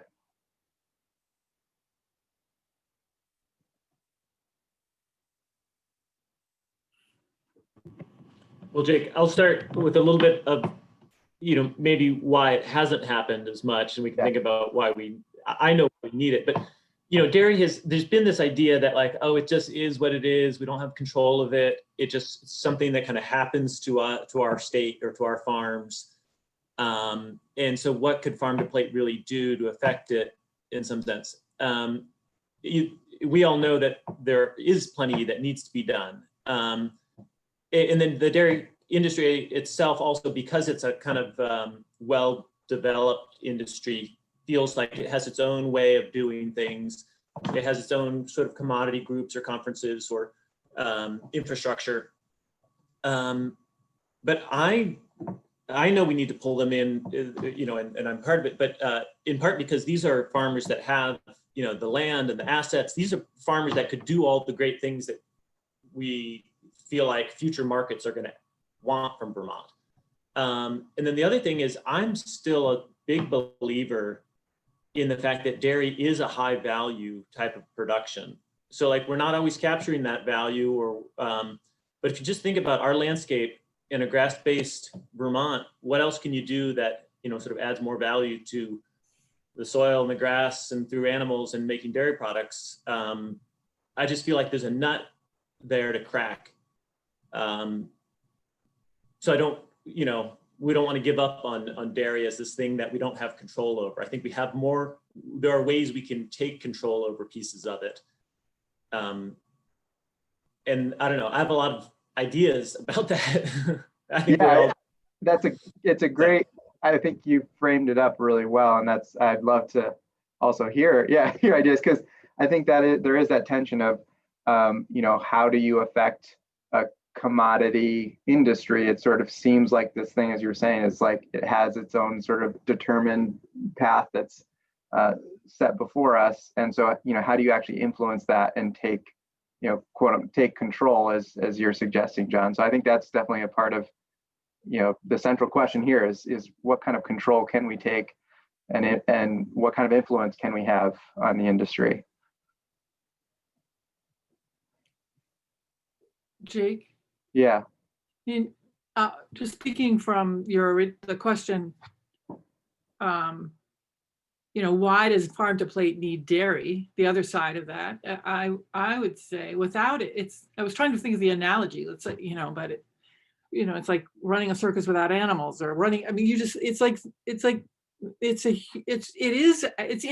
of the land. It's a huge portion of the flow of dollars. It's the knowledge base, it's the infrastructure. There's so much there that we're just kind of tinkering around the edges if we're not also incorporating dairy. It's just a huge loss. And when we think about distributing to regional markets, it's really hard to imagine doing that profitably with carrots. You need higher value products to make the mix work. And the higher value dairy, a piece of that is higher value dairy. It's not the only high value, but it's a big piece of that. So I just think there's just a lot missing in terms, and it's also, without it, I think we risk re-emphasizing or not doing our part to break down some of the culture barriers in the agricultural world. That it's, if you're talking about traditional farming, that is often dairy, and smaller scale, diversified farmers. It's just, there are differences in culture, and I think we can't afford to divide farming.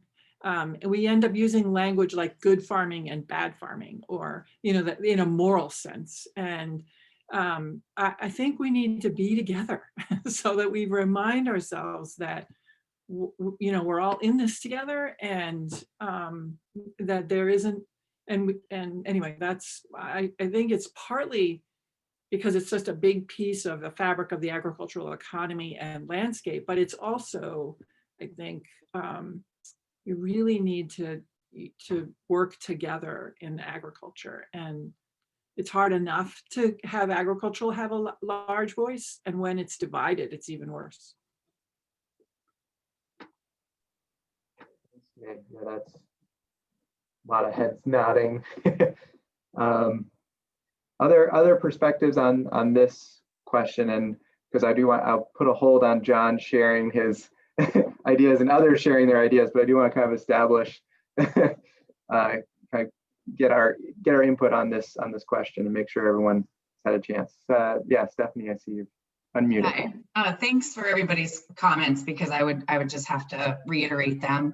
But something, and I'm hoping I can be concise because I have a lot of thoughts in my head right now, but something that I think COVID has really shined a light on is the importance of dairy in emergency feeding programs, school nutrition programs, and the whole farm to school movement, something that farm to plate is so entrenched within. I think if you remove dairy from those conversations, there's a lot to be lost. I know that the school nutrition programs and the feeding programs that are out there run by the government, funded by the government, aren't perfect, and we're doing a ton of work to improve on those. But within these systems, and knowing that, especially during these times that are really shining a light on the cracks in our infrastructure, I think the more that we can invest in these sorts of aspects with dairy, and just recognizing how much nutrition that dairy is bringing to those meals. It's an important thing for farm to plate to recognize and be involved in steering those conversations.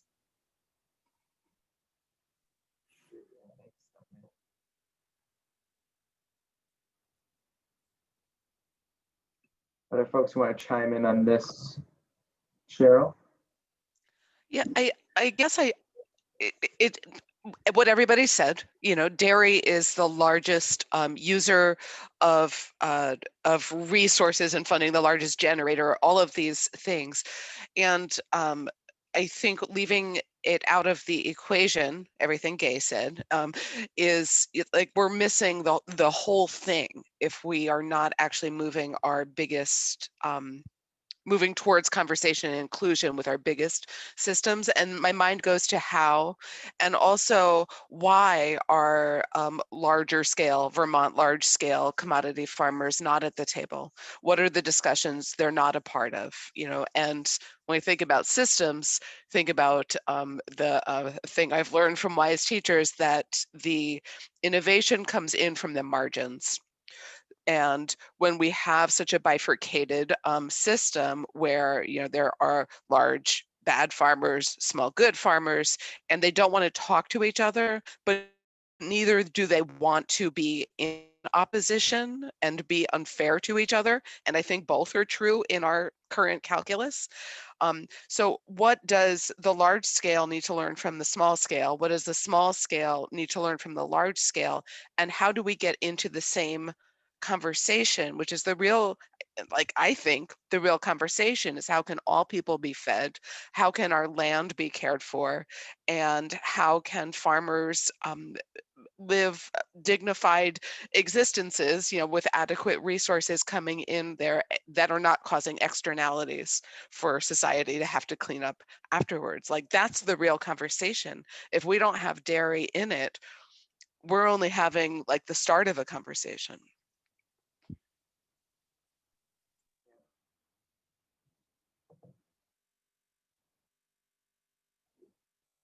Other folks who we can transition? Okay, so let's start kind of teasing this out. more specifics of, how this may happen and the types of things. So I'm just gonna look at my question sheet that Regina provided us with. I want to make sure I'm staying on track. So let's see. So the second question, or the next two questions, one is, what is Farm to Plate's goal in assisting the dairy community to be more engaged in the larger food system conversation? And then where is the starting place for this engagement? So I think those two questions we can kind of treat together. So, what are those specific things that would actually be a starting place for engagement? And, what's the goals of that engagement? And what are we looking to actually do?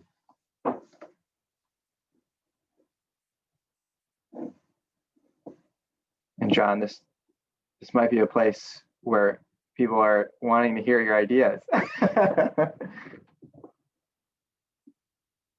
Well, an interesting thing, about established businesses versus, people that are thinking of starting new businesses is, a lot of it is so farm specific about what people need. And so the Farm to Plate approach is kind of building, a network and systems in place to move everything forward, but it's not really designed to necessarily help individual farmers analyze their business. There are partners of the network that are doing that work. So just thinking about like an established industry has different needs than a new and innovative sector or something. We want these farms to be innovative too, but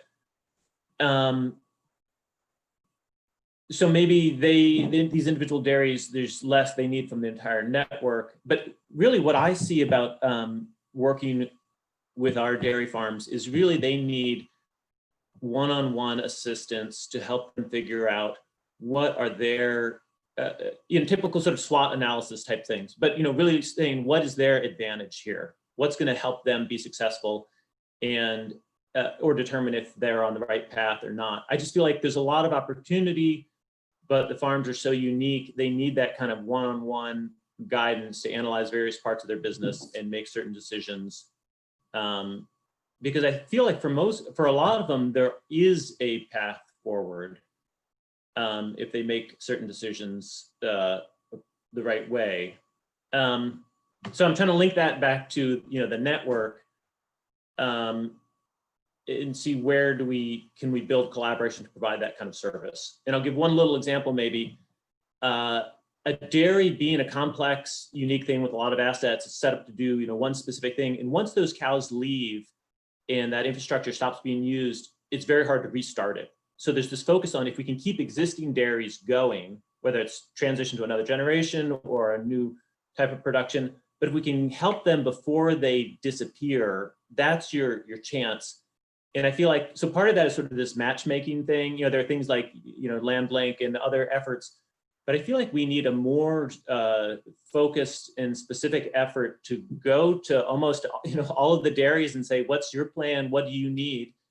And really try to make those connections happen, especially about generational, because we know we have so many older dairy farmers. So that's one idea. Like, how do we have a more specific dairy-based matchmaking type program to keep these farms going, as well as kind of farm viability type services, which do exist, I just want to jump in there too, just on the market perspective.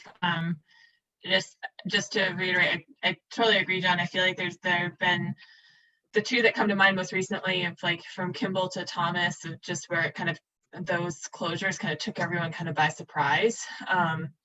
And there seems like there are some developments with Thomas again, but kind of this where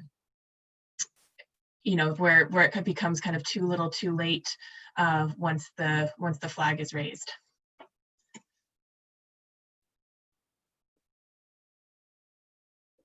Yeah. Oh, Billy, you politely raised your hand. Yes. So prior to joining Vanguard, I worked for the Lake Champlain Chamber of Commerce. which is the largest chamber of commerce in the state. So looking at it from that lens, where we represented organizations from almost every industry in the state, just thinking about that type of like association dynamics, and not to get too rudimentary, but the way to get these different organizations to work together, whether they were in like the defense sector or they were a small mom and pop restaurant, was to first, look at what are their goals, what is it that they want to get out of being part of this, and looking at what are their shared values and how do we appeal to and emphasize their shared values. And I don't know if just from a process standpoint, if it makes sense to have some conversations with some of the larger folks in the dairy industry and some of the smaller folks in the industry, and collect some data and find out, what are your goals, what are the value propositions that ring true to you that Farm to Plate can help to be a bridge for, if that seems like a part of the process that might help. Yeah, thanks, Bill. Yeah, Colleen. Yeah, so I think that Farm to Plate does a really good job of making, ensuring that kind of anything I want to do as a farmer, I'm going to be able to pursue in some way, right? And so I think that dairy farms that are looking to transition to diversify their products, things like that, already have Farm to Plate supporting them. It's the products or ways that they want to explore within dairy that Farm to Plate could then help lift up. Because if you want to switch to more beef cattle, you've got Farm to Plate doing a lot already, just paving the way, support, things like that. So to see it in the many different ways, a dairy farmer, with John Cleary's idea, what's their one-on-one strategy? So to have Farm to Plate there for those different ways within dairy would be really cool. Yeah, that makes a lot of sense. Thanks, Colleen.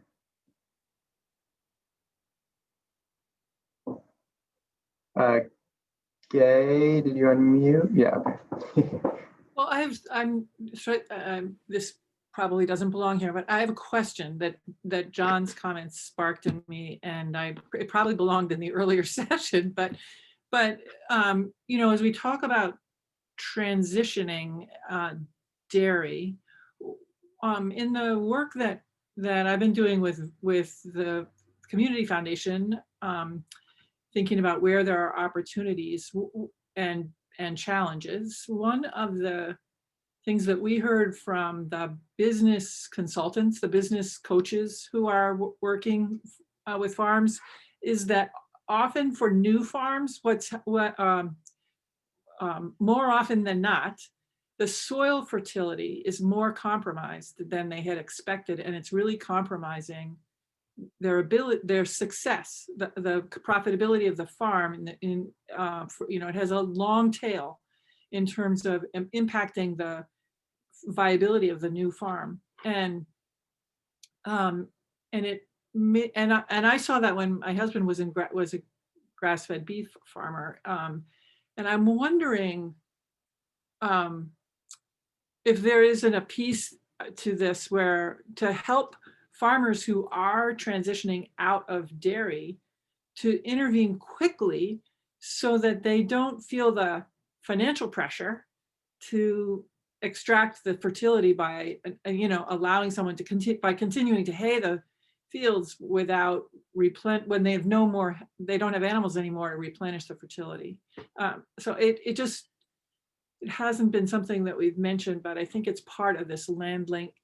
The transition piece is looking at some of what happens in a transition that can compromise the viability of the next whatever we're transitioning to.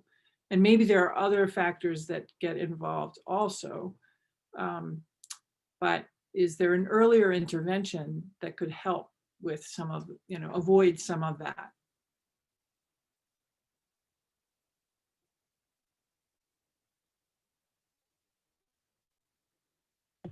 That sparks an idea.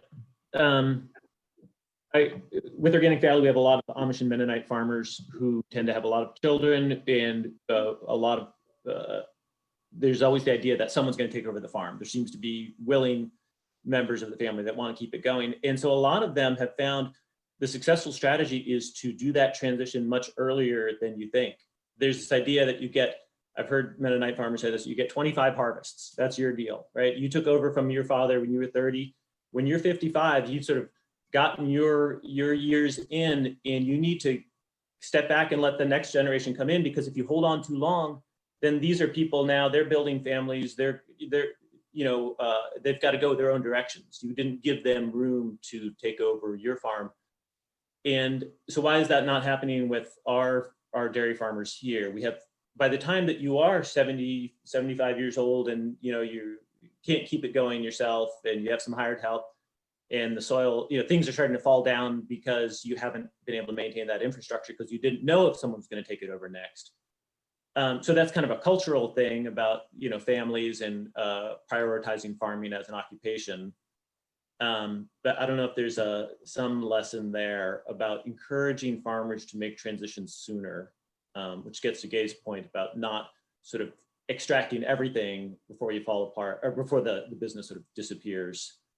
And another side to that is when you start from scratch, it kind of takes like 10 years to get a farm business fully up to where it needs to be. It's much slower than most young people think. And I've discovered that ourselves on our farm. And so this thing, if you can keep an engine running that's already there, meaning an existing farm business, it's just such a leg up. Yeah.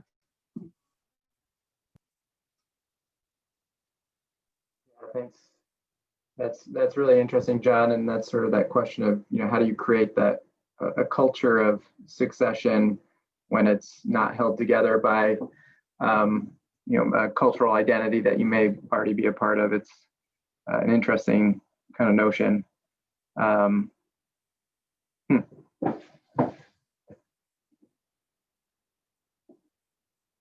other thoughts on where engagement might start, what the goals would be, kind of how to bridge some of these maybe divides that we've heard about, large scale commodity and smaller farm operations, or just kind of the food system and the commodity system. How do we bring those two worlds together in a meaningful way? Just want to build on a little bit that John said too. And I think, me coming into Farm to Plate with 100% dairy background, I think something that you have to recognize is, yes, it takes, if a new farmer starting out a dairy farm, it takes 10 years to kind of really get that business going. And if you're thinking about a farmer who is transitioning, so a lot of the things that Farm to Plate explicitly points out, going grass-fed, doing these other things, switching where your markets are, those are really long-term, decisions to be made. And I think something that puts off the typical, mid-sized dairy farmer from engaging in Farm to Plate and some of those other programs is that idea that I don't want to immediately have someone come on my farm and tell me to change everything I'm doing. And I think that there's a lot of opportunity here to pull them up along the spectrum, because we know that change in the dairy industry is going to be slow. And I wish I had the $1 million answer to how to get everybody where we want to see them here. So I think just if you keep the mindset that we're going to be approaching folks who are among a huge different spectrum, right? The one who's like, yes, let's try, like the Tyler Webbs, right? Yes, let's try everything. We're gonna go for it. And then the 7th generation dairy farmer that's really afraid to change anything that they've been learned. I think keeping that in mind will help folks. I know that we would love to see change happen really quickly, but that's just not how building soil health and transition, truly transitioning a herd to be able to perform at that high level in a different production system. Yeah, absolutely. Thanks, Stephanie. Yeah, Isabel. something that Regina, or maybe I don't remember who brought it up in the first session, but that like dairy doesn't operate in a vacuum, and that to like kind of look at it as a larger industry. I think bringing it into farm to plate, like also looking at engaging the like other industries that are so integral to dairy, and to start to bring those in, so that whether a farmer is like interacting with someone reaching out to farm to plate, or they're interacting with like a feed person or a resource person from extension, et cetera, that like they're seeing this community and seeing the different ways that the resources of this community can like support their business and like reach into their business, I think is important. Like adding dairy and bringing dairy to the table like involves so many other parts of the production, that I think it's important to like engage all those different parts.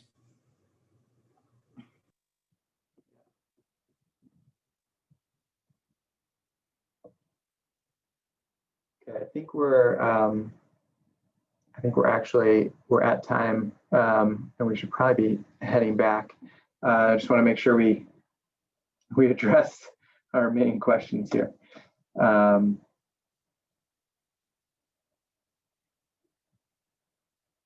Yeah, okay, I think we're good.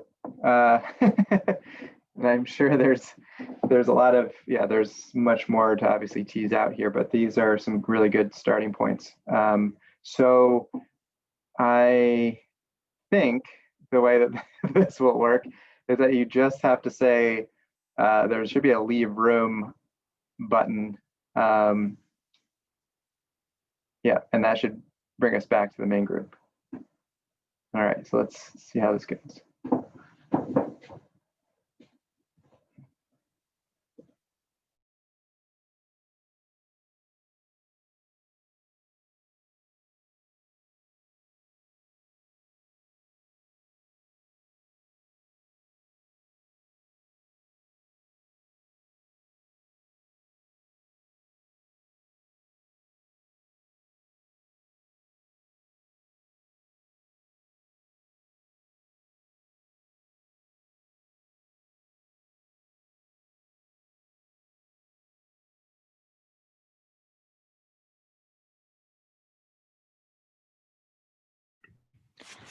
I guess while we're here, do y'all mind if I ask a question?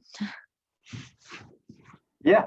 So I've been doing some interviews with farmers who have just been adapting the way that adapting their sales and marketing during COVID. And I'm wondering if y'all think, or how you think that COVID will maybe speed up this process of, not necessarily in only marketing, but in terms of, how land is managed, et cetera. Well, because it seems like these farmers who have been doing the same things for a really, really long period of time have all of a sudden changed their ways really rapidly. And they're saying, we plan to do this in 10 years, but all of a sudden it's happening right now and they're changing in weeks. I'm wondering if that will change also other aspects of their businesses too. That's a great question.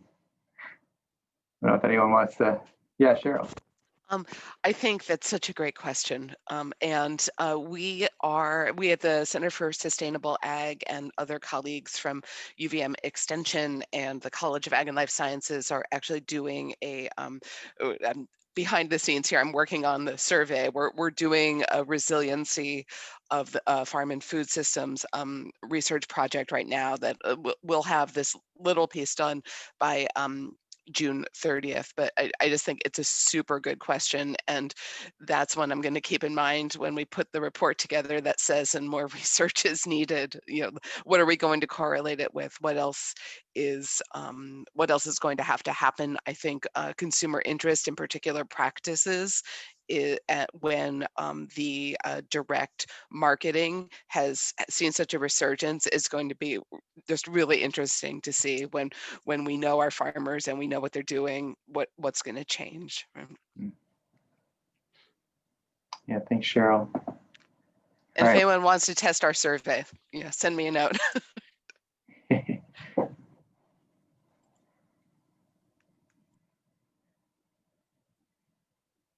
think we're all back, right? I forgot that I needed to initiate the end of the breakouts. So we're a little late coming back, but I think it's all right. Maybe we're on time. I think we're good. Yeah. And Jake, did you feel okay about taking the lead and the report outs? Oh yeah, that's right. Yes. I forgot that was my role for this session from a facilitating perspective. I think in particular it makes sense for me to lead this report out section because I am really interested to hear what other groups talked about in terms of where they see farm to plate having a role in engaging with the dairy industry and why the dairy industry needs to be engaged with farm to plate. I certainly have my notions of that, but this is a network, and it's really about kind of understanding in total why that engagement is important for the network and to you all. So I'm really intrigued to hear what other groups talked about related to that question, and I can share out I'll share out at the end what our group talked about. I'm really interested to hear from others.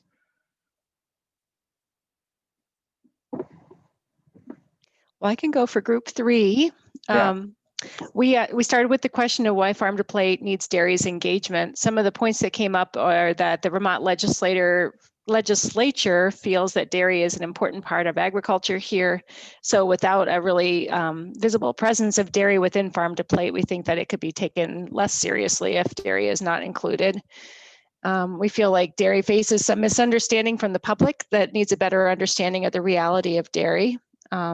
That it's not over here in Vermont, that there's some very vital dairy still happening here, that the infrastructure for the entire ag industry in Vermont is very interconnected with dairy. And so all of us benefit from the existence of each other. So that's really important. And it's almost everywhere in Vermont. So the thoughts around how farm to plate could help dairy be more engaged is just to understand that they're busy people that don't have as many direct connections to consumers possibly, and maybe not be as likely to come to one of our gatherings. So being able to go to them and finding them where they are would be a way to engage them. And a suggestion that really great piece of literature, Milk Matters, could somehow be, how that could be integrated with the kinds of things that we're talking about in farm to plate around dairy as well, that there's some possible integration there. And then very quickly, some specific recommendation or some touch points that we think farm to plate could focus on is around right now the understanding around climate change and the rapidly changing dynamics around that. There's a Healthy Soil Restoration Act that's under consideration. So just looking at how all of the work that's happening in the state around payment for ecosystem services or around healthy soils or regenerative agriculture, how all of that work through the center as well can be included in us as a collaborator through Farm to Plate in those efforts. We were lucky to have both Allison and Eliza in our group, so talking about goats specifically, really happy for the support of the center in their work. Funding for transitions for people who are transitioning from another kind of dairy to goat dairy is still a place where there's quite a bit of money needed. And some discussion around the benefit of having transparency for all different kinds of producers around information sharing on farm financials, that for some farmers, they may not necessarily know all of their financials well, but to be able to say for people who are looking into different types of operations, if I'm looking to start an operation, how can I get really good figures? And again, just really emphasizing the point that dairy isn't a monolith, and the more that we're able to send clear messaging to consumers and customers who are really interested in understanding farms and what we do, if there's ways to be able to put out really thoughtful and accurate understanding of what happens on farms, that'll help all of us. And that's it for our group. Awesome. Really good stuff there. So group 1, who wants to give the report out for group number 1? I'm happy to, unless somebody else from the group would like to step in. I'm seeing some shaking heads. All right. So I think we started at the point where I just understanding that dairy farmers don't necessarily control their profitability in the same way that other sectors do, because their milk prices are set for them. So it may be perceived that farm to plate is not as useful for their work, that there's not a lot of direct correlation made between a commodity producing dairy and the local food system. But the opposite side of that coin is that when local dairy was supporting the Farms to Families food box program, the popularity of local milk and local cheeses going into the boxes was really exciting and something that continues now.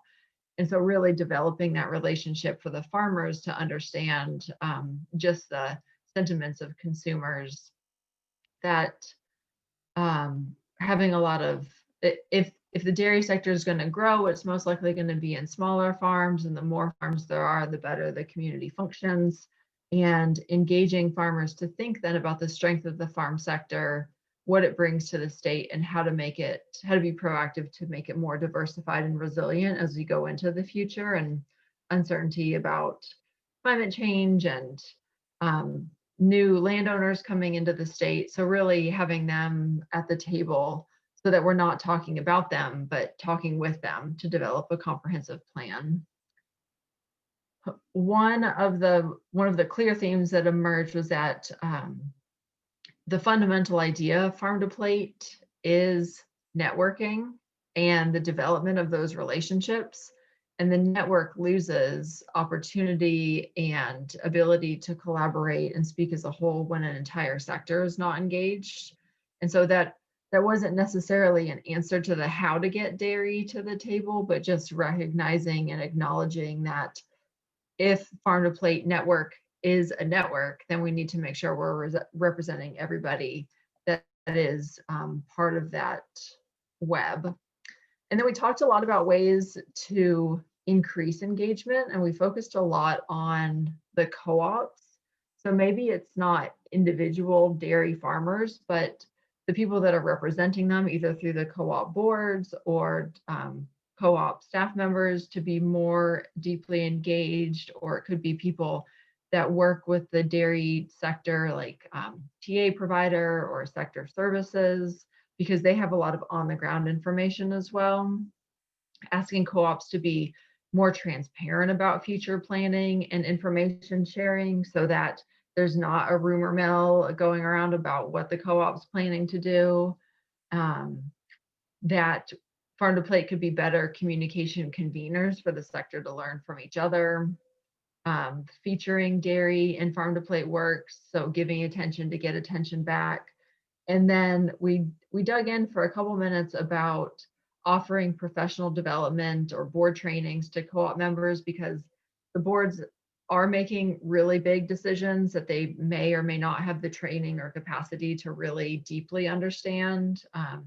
Thinking about like the decision that the St. Albans board had to make on behalf of their members last year, and if they were really prepared to understand all the complexities there, and empowering farmers as the owners, whether or not they're on the board, through different trainings.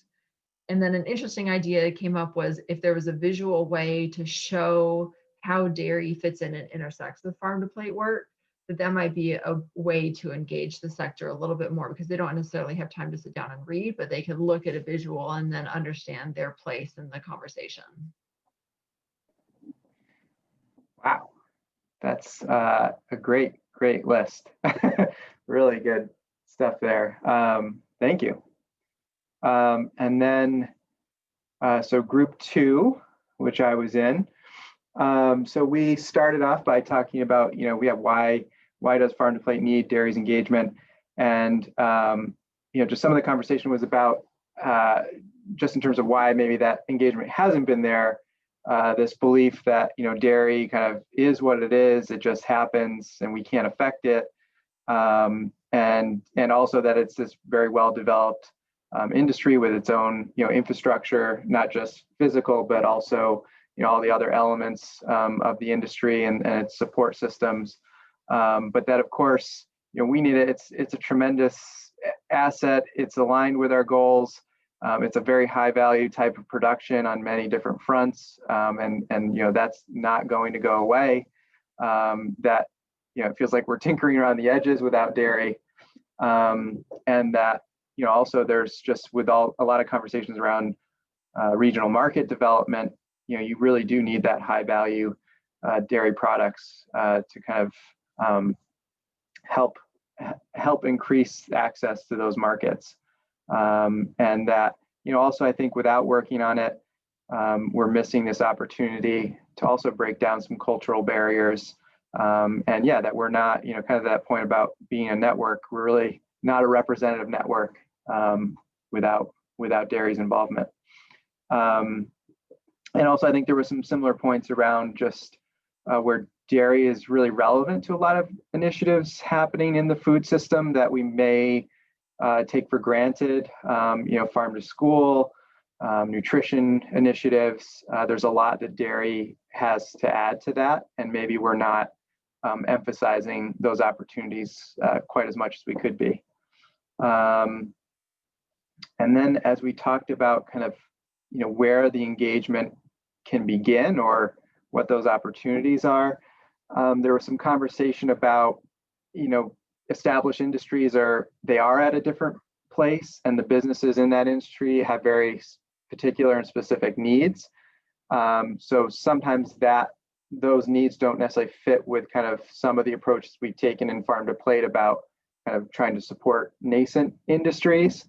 But there might be greater opportunity to help, you know, kind of match make and provide, you know, very tailored sort of services or point people to resources that are available to them based on their, you know, individual business needs as a dairy operation, whether that's, you know, diversifying to a different type of production or, you know, how can that dairy kind of make changes within the staying as a dairy operation. And there was, you know, some pieces too about that, you know, there was some surprise around Kimball and Thomas, you know, that those were kind of felt like too little too late in terms of the information about what those needs were. And so that, you know, yeah, we could be better in kind of responding to that need if we were more directly engaged, more frequently engaged with different dairy operations. Let me just see. So, yeah, and there was, I mean, I think there were some interesting conversations about succession and just that, you know, seemingly a lot of times in Vermont here and elsewhere, the succession conversation it starts when the process is already kind of too little too late. And so how do we build more of a culture around that? And that's something that Farm to Plate could assist with. And then I think there was Stephanie Walsh had a really nice point, I think, about, you know, a lot of the changes that where Farm to Plate talks about, there are these kind of big, you know, they're big ideas, big transformational shifts. And that's both can be intimidating and also just, you know, people don't want to sort of hear that, like, we want you to change. And it feels like it's making, you know, a judgment upon what they do, what they've been doing. And so there's just a greater need, I think, to tailor communications and kind of understand what type of risks people are willing to take and want to take, and kind of meeting them at that point, and just being more sensitive, I think, to those diversity of needs. So that was, and we now need to go back to the big group. So we are at the end. Oh, thanks, Jake, and thanks everybody. Thanks, These were Jake. interesting conversations. Yeah. Thank you, Regina, Laura, and Eliza. Really wonderful job in putting this together. See you all in a minute. Thank you. Bye.